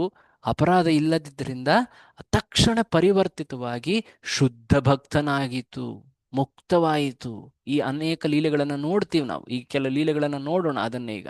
ಸೊ ಹೀಗೆ ಚೈತನ್ಯ ಮಹಾಪ್ರಭುಗಳು ಅನೇಕ ಜೀವಿಗಳಿಗೆ ಕೃಪಾಸಿದ್ಧಿಯನ್ನ ನೀಡಿದ್ರು ತಮ್ಮ ಉಪಸ್ಥಿತಿ ಲೀಲೆಗಳ ಸಮಯದಲ್ಲಿ. ಅಷ್ಟೇ ಅಲ್ಲದೆ ಅವರು ಮುಂಬರುವಂತಹ ಜೀವಿಗಳಿಗೆ ಒಂದು ವಿಶೇಷ ಮಾರ್ಗವನ್ನ ನೀಡಿದ್ದಾರೆ. ತಮ್ಮ ಶಿಷ್ಯರಿಗೆ ಬೋಧನೆಯನ್ನ ಮಾಡಿ ಆ ಶಿಷ್ಯರು ಇದನ್ನ ಲಿಖಿತ ರೂಪದಲ್ಲಿ, ಗ್ರಂಥಗಳ ರೂಪದಲ್ಲಿ ಬರೆದು ಆ ಪ್ರಕ್ರಿಯೆಯನ್ನು ನಮಗೆ ನೀಡಿದ್ದಾರೆ. ಆ ಪ್ರಕ್ರಿಯೆಯನ್ನ ಪಾಲನೆ ಮಾಡಿದ್ರೆ ಅಷ್ಟು ಶೀಘ್ರವಾಗಿ ಅಲ್ಲದೇ ಇದ್ರೂ ಕೂಡ, ಕೃಪಾಸಿದ್ಧಿಯಂತೆ ಬೇಗನೆ ಆಗದೆ ಇದ್ರೂ ಕೂಡ, ಒಂದೇ ಜನ್ಮದಲ್ಲೂ ಕೂಡ ವ್ಯಕ್ತಿ ಪರಿಪಕ್ವ ಸಿದ್ಧ ಶುದ್ಧ ಪ್ರೇಮವನ್ನ ಪಡಿಬಹುದು. ಅದು ಕೂಡ ಸಾಧ್ಯ. ಸೊ ಈಗ ಚೈತನ್ಯ ಮಹಾಪ್ರಭುಗಳ ಲೀಲೆಯಲ್ಲಿ ಈ ಜೀವ ದಯೆ ಅಂದ್ರೇನು? ಒಬ್ಬ ಜೀವಿಯನ್ನ ಘೋರ ಅಜ್ಞಾನದಿಂದ ಶುದ್ಧ ಪ್ರೇಮದ ಸ್ತರಕ್ಕೆ ಕರೆದೊಯ್ಯುವಂತಹ ಆ ದಯೆ, ಅದುವೇ ಜೀವ ದಯೆ. ಸಾಮಾನ್ಯವಾಗಿ ಜಗತ್ತಿನಲ್ಲಿ ವ್ಯಕ್ತಿ ದಯೆಯನ್ನ ತೋರಿಸ್ತಾನೆ ಅಂದ್ರೆ ಏನಂತ ಹೇಳ್ತೀವಿ? ಓ, ಆಹಾರವನ್ನ ನೀಡೋದು, ಓ ಆ ವ್ಯಕ್ತಿ ತುಂಬಾ ಕಷ್ಟದಲ್ಲಿದೆ, ಆ ಕಷ್ಟ ದೂರ ಮಾಡ್ಲಿಕ್ಕೆ ಅಂತ ಧನ ಸಹಾಯ ಮಾಡೋದು, ಅಥವಾ ವಸ್ತ್ರಗಳನ್ನ ಬಟ್ಟೆಗಳನ್ನ ನೀಡೋದು, ಅಥವಾ ವಿದ್ಯಾದಾನ ಮಾಡೋದು, ಅಥವಾ ಒಂದು ಶರೀರದ ಅಂಗ ಕಾರ್ಯ ಮಾಡ್ತಾ ಇಲ್ಲ ಅಂದ್ರೆ ಕಣ್ಣಿನ ನೇತ್ರದಾನ, ಅಥವಾ ಈ ರೀತಿಯ ಕಿಡ್ನಿ ದಾನ, ಈ ರೀತಿಯಾದಂತಹ ದಾನ. ಇದನ್ನ ನಾವು ದಯೆಯ ರೂಪದಲ್ಲಿ ನೋಡ್ತೀವಿ. ಆದರೆ ಚೈತನ್ಯ ಮಹಾಪ್ರಭುಗಳು ತೋರಿಸಿರುವಂತಹ ಜೀವ ದಯೆ ಇದು ಆತ್ಮದ ಸ್ತರದಲ್ಲಿ. ಪ್ರತಿಯೊಬ್ಬ ಜೀವಿಗೆ ಇದು ಶಾಶ್ವತ ಲಾಭ ಮಾಡ್ತದೆ. ನಾವು ಒಬ್ಬ ಜೀವಿಗೆ ಈ ದಿನ ಹೊಟ್ಟೆ ಹಸ್ತಿದೆ ಅಂತ ಹೇಳಿ ಊಟ ನೀಡಬಹುದು, ಆದರೆ ನಾಳೆ ಮತ್ತೆ ಆ ಜೀವಿ ಹಸುವಿನಿಂದ ಬಳಲುತ್ತೆ. ನಾವೊಂದು ಜೀವಿಗೆ ಧನ ಸಹಾಯ ಮಾಡ್ಬೋದು, ಆ ಧನ ಅಥವಾ ದುಡ್ಡು ಅದು ವ್ಯಯ ಆದ್ಮೇಲೆ ಮತ್ತೆ ಆ ಜೀವಿ ಬಡತನಕ್ಕೆ ಬೀಳುತ್ತೆ. ಒಂದು ಜೀವಿಗೆ ನಾವು ವಿದ್ಯಾದಾನವನ್ನ ಮಾಡಬಹುದು, ಆ ಜೀವಿ ಆ ವಿದ್ಯೆಯನ್ನ ಪಡೆದು ಏನೋ ಒಂದು ಗಳಿಸಿ ಎಲ್ಲ ಇದಾದ್ಮೇಲೆ ಮತ್ತೆ ಮುಂದಿನ ಜನ್ಮದಲ್ಲಿ ಮತ್ತೆ ಅವಿದ್ಯೆಯಲ್ಲಿರುತ್ತೆ. ಅಂದ್ರೆ ಏನರ್ಥ? ಈ ಭೌತಿಕ ಅಥವಾ ಶರೀರದ ಸ್ತರದಲ್ಲಿ ನಾವು ಏನೇ ದಯೆಯನ್ನ ತೋರಿಸಿದರೂ ಅದು ಪರಿಪೂರ್ಣ ಅಲ್ಲ, ಅದು ಶಾಶ್ವತ ಅಲ್ಲ. ಆಧ್ಯಾತ್ಮಿಕ ಸ್ತರದಿಂದ, ಹಂತದಿಂದ ದಯೆಯನ್ನ ನಾವು ನೋಡಿದಾಗ ಅದು ಶಾಶ್ವತವಾಗಿರುತ್ತೆ. ಒಂದು ಜೀವಿಯನ್ನ ಕೃಷ್ಣ ಪ್ರೇಮದ ಸ್ತರಕ್ಕೆ ಕರೆದೊಯ್ಯುವಂತಹ ಮಹತ್ ಕಾರ್ಯ, ಆ ಕಾರ್ಯದಲ್ಲಿ ಅಳಿಲು ಅಥವಾ ಒಂದು ಕಣದಷ್ಟು ಸೇವೆಯೂ ಕೂಡ ಅದಕ್ಕೆ ದೊಡ್ಡ ಲಾಭ ಇದೆ. ಯಾರೊಬ್ರು ಈ ದಯೆ ಕಾರ್ಯವನ್ನ ಮಾಡ್ತಾರೆ, ಜೀವ ದಯೆ ಆ ಪ್ರಚಾರ ಅಥವಾ ಜೀವಿಗೆ ಭಕ್ತಿಯ ಕುರಿತಾಗಿ, ಭಕ್ತಿ ಸಂಬಂಧವನ್ನ ಕುರಿತಾಗಿ ಜ್ಞಾನವನ್ನು ನೀಡುವಂತಹ ಕಾರ್ಯ, ಅವರಿಗೆ ಭಗವಂತ ಅತ್ಯಂತ ಕೃಪೆಯನ್ನ ನೀಡ್ತಾನೆ. ಆ ಭಗವದ್ಗೀತೆಯಲ್ಲೇ ಕೃಷ್ಣ ಹೇಳಿದ್ದಾನೆ, ಅಂತಹ ಜೀವಿ ಆತನಷ್ಟು ಪ್ರಿಯ ನನಗೆ ಯಾರೂ ಇಲ್ಲ, ಕಶ್ಚಿನ್ಮೇ ಪ್ರಿಯಕೃತ್ತಮಃ ಅಂತ ಹೇಳಿದ್ದಾನೆ. ಸೊ ಹೀಗೆ ಚೈತನ್ಯ ಮಹಾಪ್ರಭುಗಳು ಮತ್ತೆ ಅವರ ಅನುಯಾಯಿಗಳು ತೋರಿಸಿದಂತಹ ಜೀವದಯೆ ಇದು ಅತ್ಯಂತ ಉನ್ನತ ಸ್ತರ. ಹಾಗಾಗಿ ಚೈತನ್ಯ ಮಹಾಪ್ರಭುಗಳು ಹೇಳ್ತಾರೆ, ನಾನು ಭಕ್ತಿಯ ಆಸ್ವಾದನೆಯನ್ನ ಮಾಡ್ತೀನಿ, ಅದರ ಜೊತೆಗೆ ನಾನು ಭಕ್ತಿಯ ಪಾಲನೆ ಮಾಡ್ತಾ ಇರೋದ್ರಿಂದ ಜೀವಿಗಳಿಗೆ ಭಕ್ತಿಯನ್ನ ಆಚರಿಸುವ ಕ್ರಿಯೆಯನ್ನ ತೋರಿಸ್ತೀನಿ. ಅಪನಿ ಆಚಾರಿ ಕರೀಮು ಭಕ್ತಿ ಭಾವ ಅಂಗೀಕಾರೆ, ಅಪನಿ ಆಚಾರಿ ಭಕ್ತಿ ಶಿಖೈಮು ಸಭಾರೆ. ಕೆಳಗಿರೋದು ಅಂತ ಓದ್ತೀರಾ ದಯವಿಟ್ಟು? ಹರೇ ಕೃಷ್ಣ ಓದಿ ಯಾರಾದ್ರೂ? ನಾವು ಸ್ವತಃ ಭಕ್ತನ ಭಾವವನ್ನು ಅಂಗೀಕರಿಸುತ್ತೇವೆ. ಇದು ನಾವು ಚೈತನ್ಯ ಮಹಾಪ್ರಭು ಸ್ವತಃ ಹೇಳ್ತಾ ಇದ್ದಾರೆ ಭಕ್ತಿಯನ್ನು ನಾನು ಅಂತ. ಆಚರಿಸಿ ಹಾ ಹೇಳಿ. ನಾನು ಸ್ವತಃ ಭಕ್ತಿಯನ್ನು ಆಚರಿಸಿ ಎಲ್ಲರಿಗೂ ಭಕ್ತಿಯನ್ನು ಬೋಧಿಸುತ್ತೇನೆ. ಹಾ ಭಾರತ ಭೂಮಿಯಲ್ಲಿ ಮಾನವ ಜನ್ಮ ಪಡೆದವನು ಜನ್ಮವನ್ನು ಸಾರ್ಥಕಗೊಳಿಸಿ ಪರೋಪಕಾರ ಮಾಡಬೇಕು. ಯಾರನ್ನು ನೋಡಿದರೂ ಅವರಿಗೆ ಕೃಷ್ಣ ಒಪ್ಪಬೇಕು. ನನ್ನ ಆಜ್ಞೆಯಿಂದ ಪ್ರತಿಯೊಬ್ಬರೂ ಗುರುವಾಗಿ ಈ ದೇಶದ ಜನರನ್ನು ಭಕ್ತಿಯ ಮಾರ್ಗದಿಂದ ಉದ್ಧರಿಸಬೇಕು. ನೋಡಿ ಚೈತನ್ಯ ಮಹಾಪ್ರಭುಗಳ ದಯೆ ಹೇಗಿದೆ ಅಂತ. ವಿಶೇಷವಾಗಿ ಭಾರತ ಭೂಮಿ ಇದು ಪವಿತ್ರ ಭೂಮಿ. ಯಾಕೆ? ಇಲ್ಲಿ ಭಗವಂತನ ಅನೇಕ ಅವತರಣಗಳು ಆಗಿವೆ. ಅನೇಕ ಮಹಾನ್ ಭಕ್ತರು ಇಲ್ಲಿ ಜನ್ಮಿಸಿದ್ದಾರೆ. ಆ ಸಂಸ್ಕೃತಿ, ಆ ಜ್ಞಾನ, ಆ ಭಾಗ್ಯ ಈ ಈ ಪ್ರದೇಶದಲ್ಲಿ ಹುಟ್ಟಿರೋ ಜನರಿಗಿದೆ. ಅವರು ತಮ್ಮ ಜನ್ಮವನ್ನ ಸಾರ್ಥಕಗೊಳಿಸ್ಬೇಕು. ಜನ್ಮ ಸಾರ್ಥಕ ಕರಿಕರ ಪರ ಉಪಕಾರ. ಅಷ್ಟೇ ಅಲ್ಲದೆ ಅವರು ಪರ ಉಪಕಾರವನ್ನ ಮಾಡಬೇಕು. ಹಾಗಾಗಿ ಭಾರತೀಯರೇನಿದ್ದಾರೆ ಚೈತನ್ಯ ಮಹಾಪ್ರಭುಗಳ ಪ್ರಕಾರ ಅವರು ಅತ್ಯಂತ ಭಾಗ್ಯಶಾಲಿಗಳು. ಅವರಿಗೆ ಅಷ್ಟೇ ಜವಾಬ್ದಾರಿ ಕೂಡ ಇದೆ. ಏನದು? ಎಲ್ಲರಿಗೂ ಈ ಕೃಷ್ಣ ಭಕ್ತಿಯ ಜ್ಞಾನವನ್ನ, ಉಪದೇಶವನ್ನ ನೀಡೋದು. ನಾವೇನು ದೊಡ್ಡ ಗುರುಗಳಂತೆ ಆ ಭಾವದಲ್ಲಿ ಅಲ್ಲ. ಚೈತನ್ಯ ಮಹಾಪ್ರಭುಗಳ ಇಚ್ಛೆ, ಅವರ ಆಜ್ಞೆಯನ್ನ ಪಾಲಿಸುವ ರೂಪದಲ್ಲಿ ನಾವು ಈ ಜ್ಞಾನವನ್ನು ಬೇರೊಬ್ಬರಿಗೆ ನೀಡ್ತಾ ಇದ್ದೀವಿ. ಅವರ ಪ್ರತಿನಿಧಿಯ ರೂಪದಲ್ಲಿ. ಅವರ ಶಕ್ತಿ ಅದು, ಅವರ ಇಚ್ಛೆ ಅದು. ಹಾಗಾಗಿ ನಾವು ಭಕ್ತಿಯ ಪ್ರಚಾರ ಪ್ರಸಾರ ಕಾರ್ಯದಲ್ಲಿ ತೊಡಗಬೇಕು ಅನ್ನೋದನ್ನ ಮಹಾಪ್ರಭು ಹೇಳ್ತಾರೆ. ಚಾರದೇಖೆ ತಾರಕೋ ಹೇ ಕೃಷ್ಣ ಉಪದೇಶ್, ಅಮಾರ ಆಜ್ಞಾಯ ಗುರು ಹೈ ತಾರಯೇ ದೇಶ್. ಹೀಗೆ ವರ್ಣಿಸಿದ್ದಾರೆ ಚೈತನ್ಯ ಮಹಾಪ್ರಭು. ಸೊ ಹೇಗೆ ಚೈತನ್ಯ ಮಹಾಪ್ರಭು ಈ ದಯೆಯನ್ನ ನೀಡಿದ್ರು? ಸಾಕಷ್ಟು ವಿಧಗಳಿವೆ. ಬೇರೆ ಬೇರೆ ಜನರಿಗೆ ಬೇರೆ ಬೇರೆ ರೀತಿಯಲ್ಲಿ ಅವರು ಈ ದಯೆಯನ್ನ ನೀಡಿದರು. ಕೆಲವರಿಗೆ ವಿಶೇಷವಾಗಿ ಸಾರ್ವಜನಿಕವಾಗಿ, ಸಾಮಾನ್ಯ ಜನರಿಗೆ ಅವರು ಹರಿನಾಮ ಸಂಕೀರ್ತನೆಯಿಂದ ಅಲ್ಲಿ ಪ್ರೇರಣೆಗೊಳಿಸಿ ಅದರ ಮೂಲಕ ಅವರು ದಯೆಯನ್ನ ನೀಡಿದರು. ಇದು ಬಹಳ ಪ್ರಭಾವಿ ಮಾರ್ಗ, ಎಲ್ಲರಿಗೂ ಅನ್ವಯಿಸುವಂತಹ ಮಾರ್ಗ. ಇದು ಯುಗ ಧರ್ಮ ಹರಿನಾಮ ಸಂಕೀರ್ತನ. ಈಗ ಎರಡನೇದೇನಿದೆ ಅದು ತತ್ವಚರ್ಚೆ. ತತ್ವಚರ್ಚೆ ಅಂದ್ರೆ ಯಾರು ತುಂಬಾ ಕುತೂಹಲ ಜಿಜ್ಞಾಸುವಾಗಿದ್ದಾರೋ ಅವ್ರಿಗೂ ಕೂಡ ಸಂಕೀರ್ತನೆಯ ಬೋಧನೆ ಮಾಡಿ ಅವರಿಗೆ ಸಂಕೀರ್ತನೆ ಪಾಲನೆ ಮಾಡಿಸ್ತಾ ಜೊತೆಗೆ ಅವರಿಗೆ ಆ ಕುತೂಹಲ ಜಿಜ್ಞಾಸೆ ಇರೋದ್ರಿಂದ ಅವರಿಗೆ ಆಳವಾಗಿ ಆ ತತ್ವದ ವರ್ಣನೆಯನ್ನ ಮಾಡಿದ್ದಾರೆ. ಅದನ್ನು ಕೂಡ ಕಾಣ್ತೀವಿ. ಕೆಲವರಿಗೆ ತತ್ವಗಳ ಪಾಲನೆ, ತತ್ವಗಳ ಕುರಿತಾಗಿ ಸ್ಪಷ್ಟತೆ ಎಲ್ಲ ಇದೆ. ಅವರೊಡನೆ ಚೈತನ್ಯ ಮಹಾಪ್ರಭು ವಿಶೇಷವಾಗಿ ಭಕ್ತಿ ರಸದ ಉನ್ನತ ಹಂತಗಳ ಬಗ್ಗೆ ವರ್ಣಿಸ್ತಾರೆ. ಅದು ರಸ ಆಸ್ವಾದನ, ಅದು ಅಂತರಂಗ ಭಕ್ತರೊಂದಿಗೆ ಆಗುವಂಥದ್ದು. ಅಲ್ಲಿ ಕೂಡ ದಯೆ ಇದೆ. ಸೊ ಹೀಗೆ ಚೈತನ್ಯ ಮಹಾಪ್ರಭುಗಳು ತೋರಿಸಿದಂತಹ ದಯೆಯ ಹಂತಗಳಿವೆ. ಯಾವುದು ಮೇಲೆ ಯಾವುದು ಕೆಳಗೆ ಆ ರೀತಿ ಅಲ್ಲ, ಕೀಳು ಮೇಲು ಆ ರೀತಿ ಅಲ್ಲ. ಚೈತನ್ಯ ಮಹಾಪ್ರಭುಗಳು ಏನು ಹೇಳ್ತಾರೆ, ಪ್ರಭಾವಿ ರೂಪದಲ್ಲಿ ಈ ರೀತಿಯಾದಂತಹ ಒಂದು ವಿಧಾನವನ್ನು ಅನುಸರಿಸಿದರು. ಸ್ಟ್ರಾಟಜಿ ಅಂತ ಕೂಡ ಹೇಳಬಹುದು. ಏನದು? ಹರಿನಾಮ ಸಂಕೀರ್ತನೆ, ಹರಿನಾಮವನ್ನು ನೀಡೋದು. ವಿಶೇಷವಾಗಿ ಲೀಲೆಗಳಲ್ಲಿ ನಾವು ನೋಡ್ತೀವಿ, ಚೈತನ್ಯ ಮಹಾಪ್ರಭುಗಳ ಲೀಲೆಯಲ್ಲಿ ಕೆಲವರು ತುಂಬಾ ಪಾಪಿಗಳಾಗಿದ್ರು, ಕೆಲವರು ಅಜ್ಞಾನಿಗಳಾಗಿದ್ರು, ಕೆಲವರಿಗೆ ಆ ವೈದಿಕ ಸಂಸ್ಕೃತಿಯ ಲೇಷವೂ ಇರಲಿಲ್ಲ. ಆದರೆ ಚೈತನ್ಯ ಮಹಾಪ್ರಭುಗಳ ಕೃಪೆಯ ಕಾರಣದಿಂದಾಗಿ ಅವರ ಜೀವನ ಪರಿವರ್ತಿತವಾಗಿ ಅವರು ಕೃಷ್ಣ ಭಕ್ತಿಯನ್ನ ಸ್ವೀಕರಿಸಿದ್ರು. ಉದಾಹರಣೆಗೆ ನಾವು ನೋಡ್ತೀವಿ, ಇಲ್ಲಿ ನೋಡ್ತಾ ಇದ್ದೀರಲ್ವಾ ನೀವು ಸ್ಕ್ರೀನ್ನಲ್ಲಿ? ಹರೇ ಕೃಷ್ಣ, ಹರೇ ಕೃಷ್ಣ. ಹೌದು ಪ್ರಭುಜಿ, ಕಾಣಿಸ್ತಾ ಇದೆ ಅಲ್ವಾ? ಜಗಾಯಿ ಮದಾಯಿ. ಜಗಾಯಿ ಮಧಾಯ್. ಹೇಳ್ಬೇಕಂದ್ರೆ ಇವರು ಬ್ರಾಹ್ಮಣ ಕುಲದಲ್ಲಿ ಜನ್ಮ ಏನೋ ಇತ್ತು, ಆದ್ರೆ ಆಚಾರ, ಅವರ ಪ್ರಜ್ಞೆ ಎಷ್ಟು ಅದು ಪ್ರಾಣಿ ಸ್ಥಿತಿಯಲ್ಲಿತ್ತು. ಅದು ಅವರು ಮಾಡದೇ ಇರುವಂತಹ ಪಾಪಗಳೇ ಇರಲಿಲ್ಲ. ಚೈತನ್ಯ ಮಹಾಪ್ರಭುಗಳ ಕೃಪೆ ನಿತ್ಯಾನಂದರ ಮೂಲಕ ಅವರಿಗೆ ತಲುಪಿತು. ಚೈತನ್ಯ ಮಹಾಪ್ರಭುಗಳು ಅನುಗ್ರಹಿಸ್ತಾರೆ. ಅವರ ತಕ್ಷಣವೇ ಅವರು ಅವರ ಎಲ್ಲ ಪಾಪ ಪುಣ್ಯಗಳ ಫಲಗಳೇನಿವೆ ಅವೆಲ್ಲವೂ ಕೂಡ ನಶಿಸಿ ಹೋಗ್ತವೆ. ಅವರು ಭಕ್ತಿಯನ್ನು ಸ್ವೀಕರಿಸಿ ಭಕ್ತಿ ಪಾಲನೆಯಲ್ಲಿ ಅವರು ಉನ್ನತ ಸ್ತರವನ್ನು ಕೂಡ ತಲುಪ್ತಾರೆ.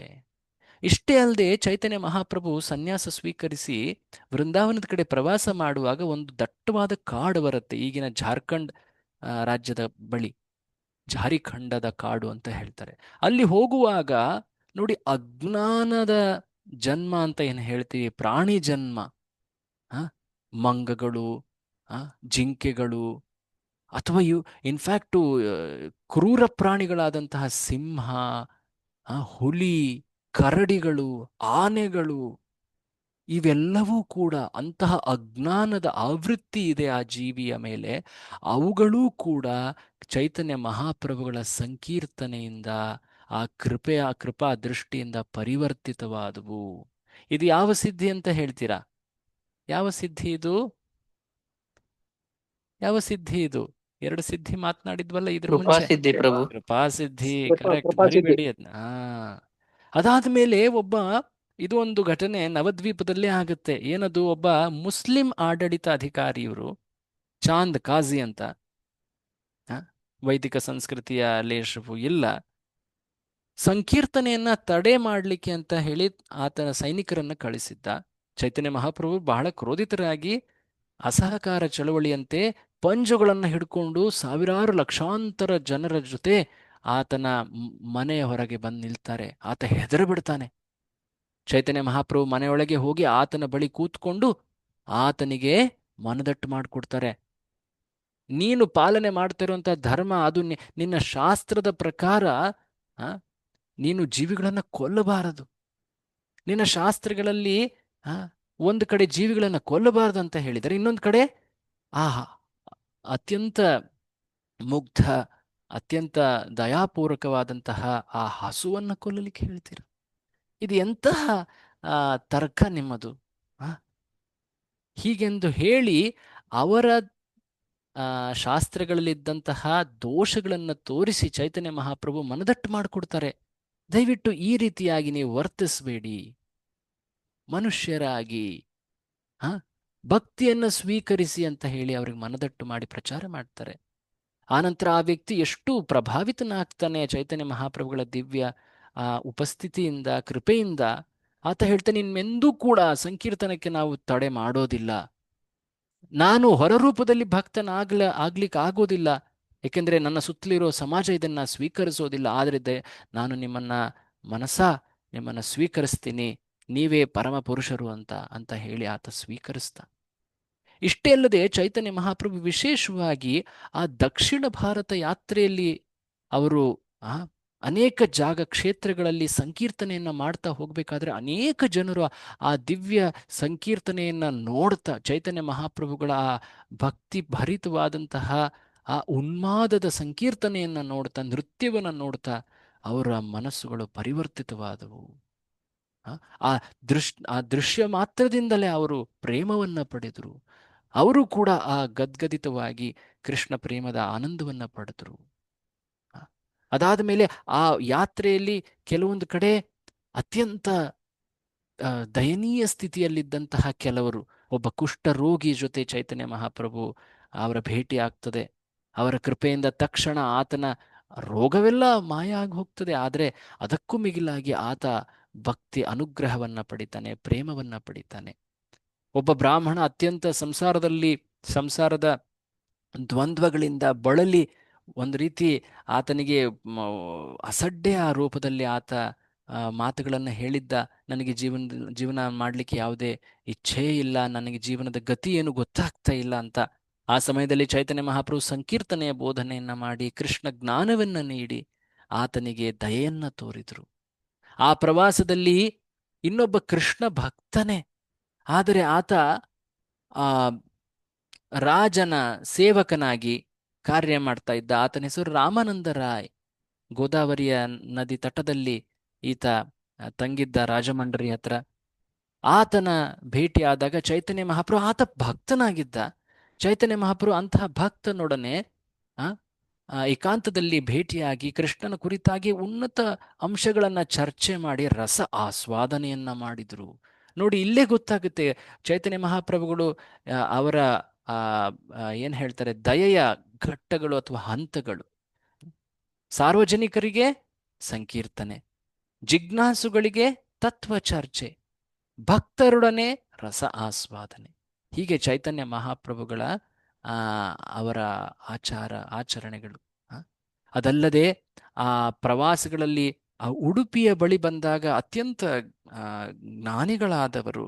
ಆದರೆ ಆ ಜ್ಞಾನದಲ್ಲಿ ಅಹಂಕಾರದ ಕಾರಣದಿಂದಾಗಿ ಕೆಲವೊಮ್ಮೆ ಮೂಲ ತತ್ವಗಳ ಕುರಿತಾದಂತಹ ಅರ್ಥಗಳು ತಪ್ಪಾಗಿ ಹೋಗಿಬಿಡ್ತವೆ. ಅಂತಹ ಸ್ಥಿತಿಯಲ್ಲಿದ್ದಂತಹ ಕೆಲ ಭಕ್ತರು, ತತ್ವವಾದಿಗಳು, ಅವರೊಡನೆ ಚೈತನ್ಯ ಮಹಾಪ್ರಭು ಚರ್ಚೆ ಮಾಡಿ ಅವರಿಗೆ ಹೇಳ್ತಾರೆ, ನೀವು ಪಾಲನೆ ಮಾಡ್ತಿರುವಂತಹ ಈ ಆಚರಣೆಗಳ ಹಿಂದಿನ ಅರ್ಥ ಏನಿದೆ ಅದನ್ನು ನೀವು ತಪ್ಪಾಗಿ ತಿಳಿದಿದ್ದೀರಾ.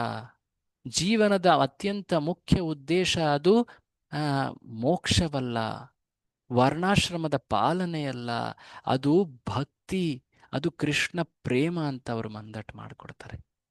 ಅದಲ್ಲದೆ ಬೇರೆ ತತ್ವಶಾಸ್ತ್ರಗಳ ಪಾಲನೆ ಮಾಡ್ತಾ ಇದ್ದಂಥವರು, ತತ್ವಜ್ಞಾನಿಗಳು, ಬೇರೆಯವರು, ಬೌದ್ಧರು, ತರ್ಕವಾದಿಗಳು, ಅವರೊಡನೆ ಅವರು ವಾದಕ್ಕೆ ಚೈತನ್ಯ ಮಹಾಪ್ರಭುಗಳ ಬಳಿ ಬಂದಾಗ ಚೈತನ್ಯ ಮಹಾಪ್ರಭು ಅವರ ಜೊತೆ ವಾದ ಪ್ರತಿವಾದದಲ್ಲಿ ಅವರನ್ನು ಸೋಲಿಸ್ತಾರೆ. ಅದನ್ನ ತಡೆಯಲಾರದೆ ಅಹಂಕಾರ, ದ್ವೇಷದ ಕಾರಣದಿಂದ ಅವರು ಚೈತನ್ಯ ಮಹಾಪ್ರಭುವ ಮೇಲೆ ಮಲಿನ ಮಾಡಲಿಕ್ಕೆ ಅಂತ ಹೇಳಿ ಮಾಂಸ ಇತ್ಯಾದಿ ಮಲಿನ ವಸ್ತುಗಳನ್ನು ಹಾಕಲಿಕ್ಕೆ ಅಂತ ಹೇಳಿ ಒಂದು ತಟ್ಟೆಯನ್ನ ತಂದಿಟ್ಟಿದ್ರು ಚೈತನ್ಯ ಮಹಾಪ್ರಭುಗಳ ಮೇಲೆ ಎರಚಲಿಕ್ಕೆ ಅಂತ. ಆಗ ಅಲ್ಲಿ ಒಂದು ದೊಡ್ಡ ಗರುಡ ಬಂದು ಆ ತಟ್ಟೆಯನ್ನೇ ಹಿಡಿದೆತ್ತಿ ಅವರ ಮೇಲೆ ಹಾಕಿ ಅವರನ್ನೇ ಮಲಿನ ಮಾಡಿತು. ಆಗ ಅವರಿಗೆ ತೋಚ್ತು, ಅವರು ಒಂದು ರೀತಿ ಪ್ರಜ್ಞೆ ತಪ್ಪಿ ಬಿದ್ದಾಗ ಅವರ ಶಿಷ್ಯರೆಲ್ಲರಿಗೂ ಈ ಜ್ಞಾನ ತಿಳಿದು ಚೈತನ್ಯ ಮಹಾಪ್ರಭುಗಳ ಬಳಿ ಬಂದು ಅವರು ಆಶ್ರಯವನ್ನ ಬೇಡ್ತಾರೆ. ಚೈತನ್ಯ ಮಹಾಪ್ರಭುವರಿಗೆ ಕೃಷ್ಣ ಬೋಧನೆ, ಜ್ಞಾನ, ದೀಕ್ಷೆಯನ್ನ ನೀಡ್ತಾರೆ. ಆ ಬೌದ್ಧ ಗುರುವು ಕೂಡ ಭಕ್ತನಾಗ್ತಾನೆ. ಹೀಗೆ ಚೈತನ್ಯ ಮಹಾಪ್ರಭುಗಳು ಬೇರೆ ತತ್ವಗಳನ್ನು ಪಾಲಿಸ್ತಾ ಇದ್ದವರನ್ನು ಕೂಡ ಕೃಷ್ಣ ಭಕ್ತಿಯ ಮಾರ್ಗಕ್ಕೆ ಅವರು ತಂದರು. ಅದಲ್ಲದೆ ಅವರು ಪ್ರಯಾಗ್ ಬಳಿ ಪ್ರವಾಸ ಮಾಡಬೇಕಾದ್ರೆ ಅಲ್ಲಿ ಪಠಾಣ್ ಮುಸ್ಲಿಮರು ಚೈತನ್ಯ ಮಹಾಪ್ರಭುಗಳನ್ನ ಕಂಡು ಒಂದು ರೀತಿ ತಪ್ಪು ಅರ್ಥಗಳನ್ನ ಹಿಡಿದು ಅಲ್ಲಿ ಒಂದು ರೀತಿ ಜಗಳಕ್ಕೆ ಬರ್ತಾರೆ. ಆಗ ಚೈತನ್ಯ ಮಹಾಪ್ರಭು ಅವರೊಡನೆ ಕುರಾನ್ ಆಧಾರದ ಮೇಲೆ ಚರ್ಚೆ ಮಾಡ್ತಾರೆ. ಅವರಿಗೆ ತಿಳಿಸ್ತಾರೆ ಜೀವಿಯ ನಿಜವಾದಂತಹ ಸ್ವರೂಪ ಏನು, ಆ ಜೀವನದ ನಿಜವಾದ ಪ್ರಯೋಜನ ಏನು ಅಂತ ಮನದಟ್ಟು ಮಾಡಿ ಅವರನ್ನ ಭಕ್ತರನ್ನಾಗಿ ಪರಿವರ್ತಿಸ್ತಾರೆ. ಈಗಲೂ ಕೂಡ ಪಠಾಣ್ ಭಕ್ತರು ಅನ್ನೋರು ತುಂಬಾ ಪ್ರಸಿದ್ಧರು. ಅವರು ಅದಲ್ಲದೆ ಚೈತನ್ಯ ಮಹಾಪ್ರಭು ಕೆಲವು ವಿಶೇಷವಾದಂತಹ ದಯೆಯನ್ನ ಕೆಲವು ತತ್ವಜ್ಞಾನಿಗಳು ಅದ್ವೈತವಾದಿಗಳಿಗೆ ನೀಡಿದರು. ಏನದು ಅದ್ವೈತವಾದ? ಇದು ಪರಮ ಸತ್ಯ, ಪರಮ ಪುರುಷನನ್ನ ನಿರಾಕಾರ ಅಂತ ಘೋಷಿಸಿ ಭಕ್ತಿಯನ್ನ ಒಂದು ರೀತಿ ಕೆಳಹಂತದಲ್ಲಿಟ್ಟು ಬಿಡುತ್ತೆ, ಜ್ಞಾನವನ್ನ ಮೇಲಿಟ್ಟು ತೋರಿಸುತ್ತೆ. ಇದು ನಿರಾಕಾರ ಅಥವಾ ಸಾಯುಜ್ಯದ ಮಾರ್ಗ. ಇದು ಭಗವದ್ಗೀತೆಯ ತತ್ವ ಅಲ್ಲ, ವೇದಾಂತದ ತತ್ವವಲ್ಲ. ಇದರ ನಿಜವಾದ ಅರ್ಥ ಏನದು? ಮೋಕ್ಷದ ನಿಜವಾದ ಅರ್ಥ ಅಂದರೆ ಭಗವಂತನ ಆಶ್ರಯ. ಮುಕ್ತಿರ್ಹಿತ್ವ ಅನ್ಯಥಾ, ಮುಕ್ತಿ ಅನ್ನೋದು ಏನದು? ಅದು ಸ್ವರೂಪದಲ್ಲಿ, ಜೀವಿಯನ್ನ ಸ್ವರೂಪದಲ್ಲಿ ಸ್ಥಿತನನ್ನಾಗಿ ಮಾಡುವುದು. ಮುಕ್ತಿರ್ಹಿತ್ವ ಅನ್ಯಥಾ ಸ್ವರೂಪೇಣ ವ್ಯವಸ್ಥಿತಿ. ಸ್ವರೂಪ ಅಂದ್ರೆ ಏನು? ಪ್ರತಿಯೊಂದು ಜೀವಿ ಭಗವಂತನ ಸೇವಕ. ಆ ಸ್ವರೂಪದಲ್ಲಿ ಜೀವಿಯನ್ನ ಸ್ಥಾಪಿಸುವುದೇ ಮೋಕ್ಷ. ಜೀವಿಯನ್ನ ಒಂದು ರೀತಿ ವಿಲೀನ ಮಾಡಿ, ನಿಷ್ಕ್ರಿಯ ಮಾಡಿ, ಆ ಪರಮಸತ್ಯನನ್ನ ನಿರಾಕಾರ, ನಿರ್ಗುಣ ಅಂತ ಹೇಳಿ ಯಾವುದೇ ಭಕ್ತಿ ಅಥವಾ ವೈಯಕ್ತಿಕ ಸಂಬಂಧಗಳನ್ನ ಅಲ್ಲಿ ನಗಣ್ಯ ಮಾಡುವಂಥದ್ದು, ಇದು ತಪ್ಪು ಸಿದ್ಧಾಂತ. ಇದನ್ನು ಚೈತನ್ಯ ಮಹಾಪ್ರಭು ಇಬ್ರು ಮಹಾನ್ ಅದ್ವೈತವಾದಿಗಳು ಆ ಸಮಯದವರು, ಯಾರವರು? ಸಾರ್ವಭೌಮ ಭಟ್ಟಾಚಾರ್ಯ ಜಗನ್ನಾಥಪುರಿಯಲ್ಲಿ ಅವರೊಡನೆ ಚರ್ಚೆ ಮಾಡಿ ಅವರಿಗೆ ಭಕ್ತಿಯ ಕೃಪೆಯನ್ನ ನೀಡ್ತಾರೆ. ಅದೇ ಅಲ್ಲದೆ ವಾರಾಣಸಿಯಲ್ಲಿ ಅದ್ವೈತವಾದಿ ಸನ್ಯಾಸಿ, ಸಹಸ್ರಾರು ಸನ್ಯಾಸಿ ಶಿಷ್ಯರು ಇವರಿಗೆ. ಇವರು ಪ್ರಕಾಶಾನಂದ ಸರಸ್ವತಿ, ಇವರಿಗೆ ಭಕ್ತಿಯ ಜ್ಞಾನವನ್ನು ನೀಡಿ ವೇದಾಂತದ ಮೇಲೆ ಚರ್ಚೆಯನ್ನು ಮಾಡಿ ಅವರಿಗೆ ಭಕ್ತಿಗೆ ಪರಿವರ್ತಿಸ್ತಾರೆ.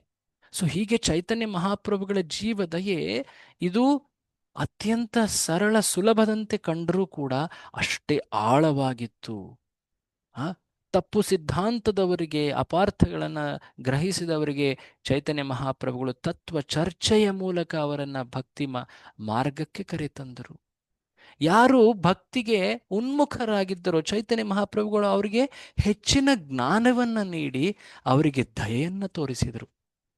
ವಿಶೇಷವಾಗಿ ರೂಪ ಗೋಸ್ವಾಮಿಗೆ ಚೈತನ್ಯ ಮಹಾಪ್ರಭು 10 ದಿನಗಳ ಕಾಲ ಭಕ್ತಿ ಜ್ಞಾನವನ್ನು ನೀಡ್ತಾರೆ.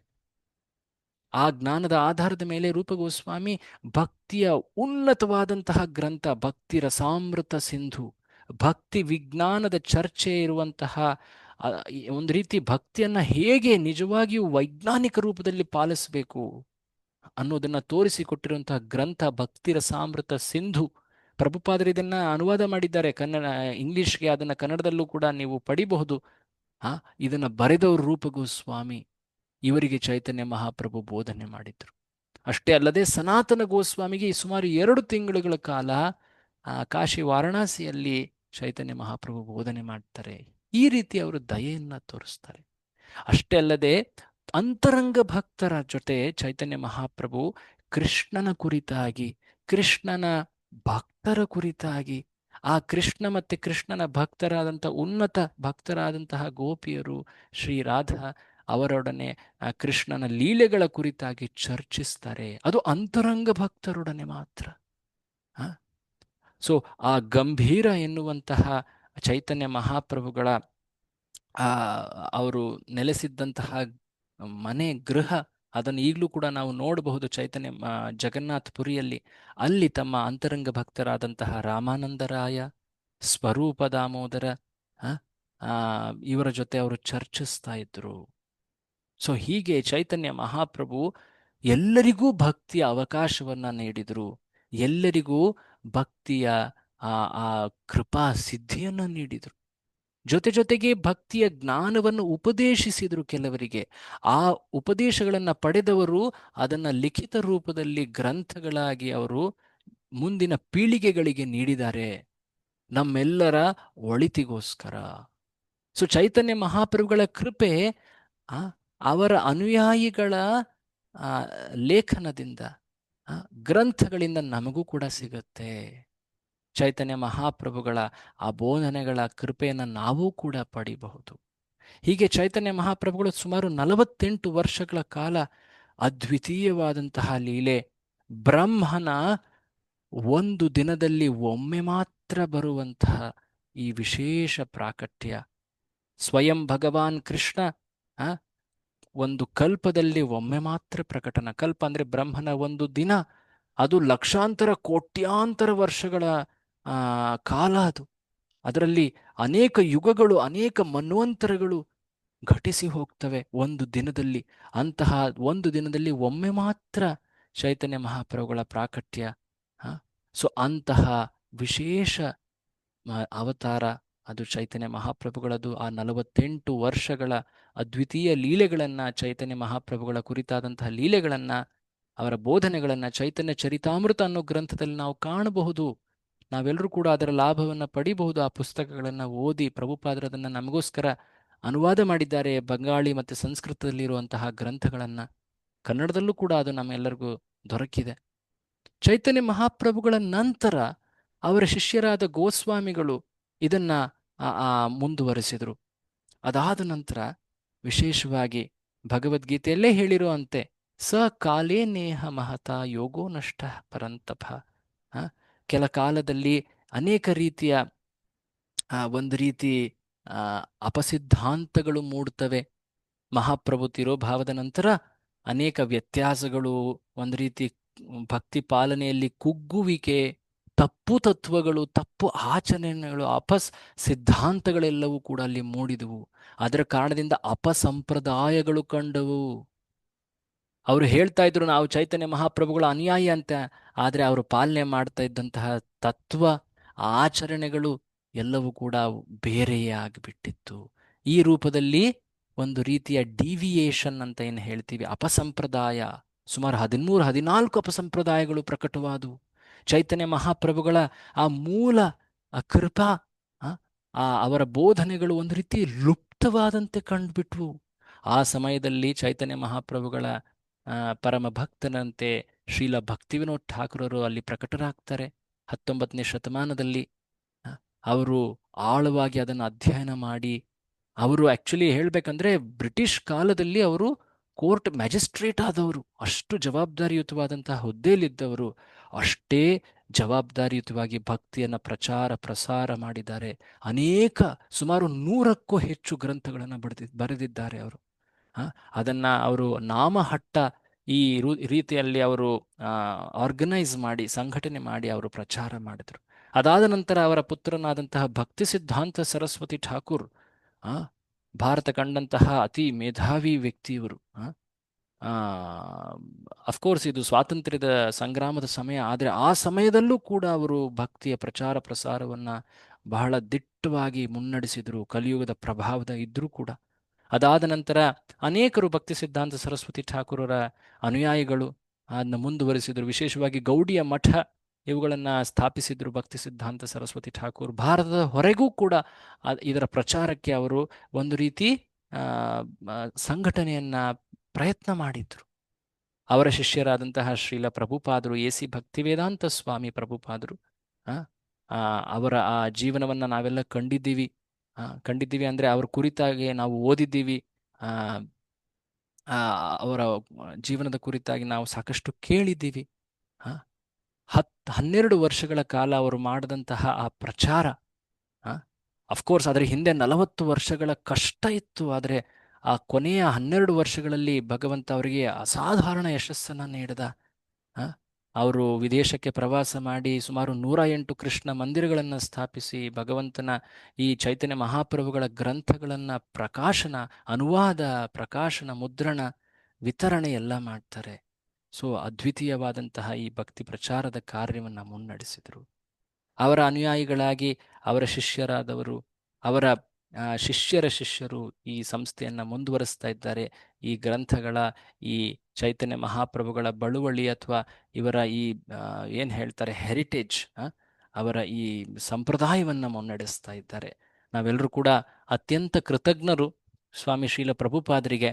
ಅವರ ಕಾರಣದಿಂದ ನಾವು ಇವೆಲ್ಲವುಗಳ ಕುರಿತಾಗಿ ಕೇಳ್ತಾ ಇದ್ದೀವಿ, ಇವುಗಳೆಲ್ಲ ಕುರಿತಾಗಿ ನಾವು ಅರ್ಥ ಮಾಡ್ಕೊಳ್ಲಿಕ್ಕೆ ಪ್ರಯತ್ನ ಪಡ್ತಾ ಇದ್ದೀವಿ. ಇಲ್ಲ ಅಂದರೆ ನಾವೆಂದೂ ಇದರ ಕುರಿತಾಗಿ ಊಹೆ ಮಾಡಲಿಕ್ಕೂ ಸಾಧ್ಯ ಆಗ್ತಾ ಇರಲಿಲ್ಲ. ಇದು ಅಪರೋಕ್ಷ ಜ್ಞಾನ, ಇದು ನಮ್ಮ ಇಂದ್ರಿಯ, ಮನಸ್ಸು, ಬುದ್ಧಿಗಳಿಗೆ ನಿಲುಕದಂತಹ ಜ್ಞಾನ. ಅವರ ಕೃಪೆಯಿಂದಾಗಿ ನಾವು ಇದರ ಕುರಿತಾಗಿ ಸ್ವಲ್ಪ ಚಿಂತನೆ, ಸ್ವಲ್ಪ ಪಾಲನೆಯ ಪ್ರಯತ್ನ, ಒಂದು ಸಣ್ಣ ಸೇವೆಯನ್ನು ಮಾಡಲಿಕ್ಕೆ ಇಲ್ಲಿ ಪ್ರಯತ್ನ ಮಾಡ್ತಾ ಇದ್ದೀವಷ್ಟೆ. ಹಾಗಾಗಿ ಅಂತಹ ಮಹಾನ್ ಆಚಾರ್ಯರಿಗೆ, ಆ ಮಹಾನ್ ಆಚಾರ್ಯರ ಪ್ರಿಯನಾದಂತಹ ಶ್ರೀ ಚೈತನ್ಯ ದೇವನಿಗೆ, ಚೈತನ್ಯ ಮಹಾಪ್ರಭುವಿಗೆ ನಾವು ಅನಂತ ನಮನಗಳನ್ನು ಸಲ್ಲಿಸ್ತಾ ಈ ಚರ್ಚೆಯನ್ನು ನಾವಿಲ್ಲಿ ವಿರಾಮ ಮಾಡ್ತಾ ಇದ್ದೀವಿ. ಈ ಚರ್ಚೆಯಲ್ಲಿ ಸಂಕ್ಷೇಪ ರೂಪದಲ್ಲಿ ಅಷ್ಟೇ ನಾವು ಹೇಳಲಿಕ್ಕಾಯಿತು. ನಾನು ಆಗಲೇ ಹೇಳಿದಾಗೆ ಪ್ರಭುಪಾದರ ಚೈತನ್ಯ ಚರಿತಾಮೃತ ಗ್ರಂಥವನ್ನು ದಯವಿಟ್ಟು ಅಭ್ಯಾಸ ಮಾಡಲಿಕ್ಕೆ ಪ್ರಾರಂಭ ಮಾಡಿ. ವಿಶೇಷವಾಗಿ ತಾವೆಲ್ಲರೂ ಅತ್ಯಂತ ಏನು ಹೇಳ್ತಾರೆ ಪೇಷನ್ಸಿಂದ, ತಾಳ್ಮೆಯಿಂದ, ಅತ್ಯಂತ ಜಿಜ್ಞಾಸೆಯಿಂದ ಈ ಎಲ್ಲ 4 ತರಗತಿಗಳನ್ನು ಅಟೆಂಡ್ ಮಾಡಿ ಇದನ್ನೆಲ್ಲ ತುಂಬ ರುಚಿ ಇಟ್ಟು ಕೇಳಿದ್ದೀರಾ. ತಮ್ಮೆಲ್ಲರಿಗೂ ನನ್ನ ಧನ್ಯವಾದ. ಇದರಲ್ಲಿ ಯಾವುದೇ ರೀತಿಯಾದಂತಹ ದೋಷಗಳು ಕಂಡಿದ್ದರೆ, ತಪ್ಪುಗಳಾಗಿದ್ದರೆ ಕ್ಷಮಿಸಿ. ಶ್ರೀಲ ಪ್ರಭುಪಾದರ ಗ್ರಂಥಗಳನ್ನು ಮುಖ್ಯವಾಗಿ ನೀವು ಪಾಲನೆ ಮಾಡ್ತಾ ಅದರಿಂದ ಇನ್ನಷ್ಟು ಹೆಚ್ಚು ಅರ್ಥಗಳನ್ನು ಪಡೀಬಹುದು. ಅವರಿಗೆ ನಾನೇನೇ ಹೇಳಲಿಕ್ಕೆ ಬಯಸಿದ್ರು ಕೂಡ ಅದೆಲ್ಲವೂ ಅವರ ಪುಸ್ತಕಗಳ ಆಧಾರದ ಮೇಲೆ ಇತ್ತು. ಅವರಿಗೆ ಎಲ್ಲ ಒಂದು ರೀತಿಯ ಎಲ್ಲ ಕ್ರೆಡಿಟ್ಸ್ ಅವ್ರಿಗೆ, ಶ್ರೀಲ ಪ್ರಭುಪಾದರಿಗೆ, ಅವರ ಶಿಷ್ಯರಿಗೆ ಸಲ್ಲುತ್ತೆ. ತುಂಬ ತುಂಬ ಧನ್ಯವಾದ. ತಮ್ಮೆಲ್ಲರಿಗೂ ಕೂಡ ಈ ದಿನ ಈ 4ನೇ ತರಗತಿಯ ಇದ್ರ ಮೂಲಕ ಈ ಸರಣಿಯ ಒಂದು ರೀತಿ ಕೊನೆಯನ್ನು ಮಾಡ್ತಾ ಇದ್ದೀವಿ. ಅನಂತ ಲೀಲೆಗಳು, ಅನಂತ ಬೋಧನೆಗಳು, ಆದರೆ ಅದರ ಸಮಯದ ಮಿತಿ ಇರೋದ್ರಿಂದ ಅದನ್ನು ನಾವಿಲ್ಲಿ ನಿಲ್ಲಿಸ್ತಾ ಇದ್ದೀವಿ. ತುಂಬ ತುಂಬ ಧನ್ಯವಾದ. ಮುಂದೆ ಮತ್ತೊಮ್ಮೆ ಅವಕಾಶ ದೊರಕಿದಾಗ ಇನ್ನಷ್ಟು ಇದರ ಚರ್ಚೆಯನ್ನ ಆಳವಾಗಿ ನೋಡೋಣ. ತುಂಬ ತುಂಬ ಧನ್ಯವಾದ. ಶ್ರೀಲ ಪ್ರಭುಪಾದರಿಗೆ ಜೈ. ಶ್ರೀ ಚೈತನ್ಯ ಮಹಾಪ್ರಭುವಿಗೆ ಜೈ. ನಿತಾಯ್ ಗೌರ ಪ್ರೇಮಾನಂದೇ. ಹರಿ ಹರಿ ಬೋಲ್. ಹರೇ ಕೃಷ್ಣ. ಮುಖ್ಯವಾಗಿ ಒಂದೆರಡು ಮೂರು ಅನೌನ್ಸ್ಮೆಂಟ್ಸ್ ಇದೆ. ಆ ಅನೌನ್ಸ್ಮೆಂಟ್ಸ್ನ ನಾವು ಹೇಳಿಬಿಟ್ಟು ಯಾರಿಗಾದ್ರೂ ಕಾಮೆಂಟ್ಸ್ ಅಥವಾ ಕ್ವಶನ್ಸ್ ಇದ್ರೆ ತಗೊಳ್ಬಹುದು.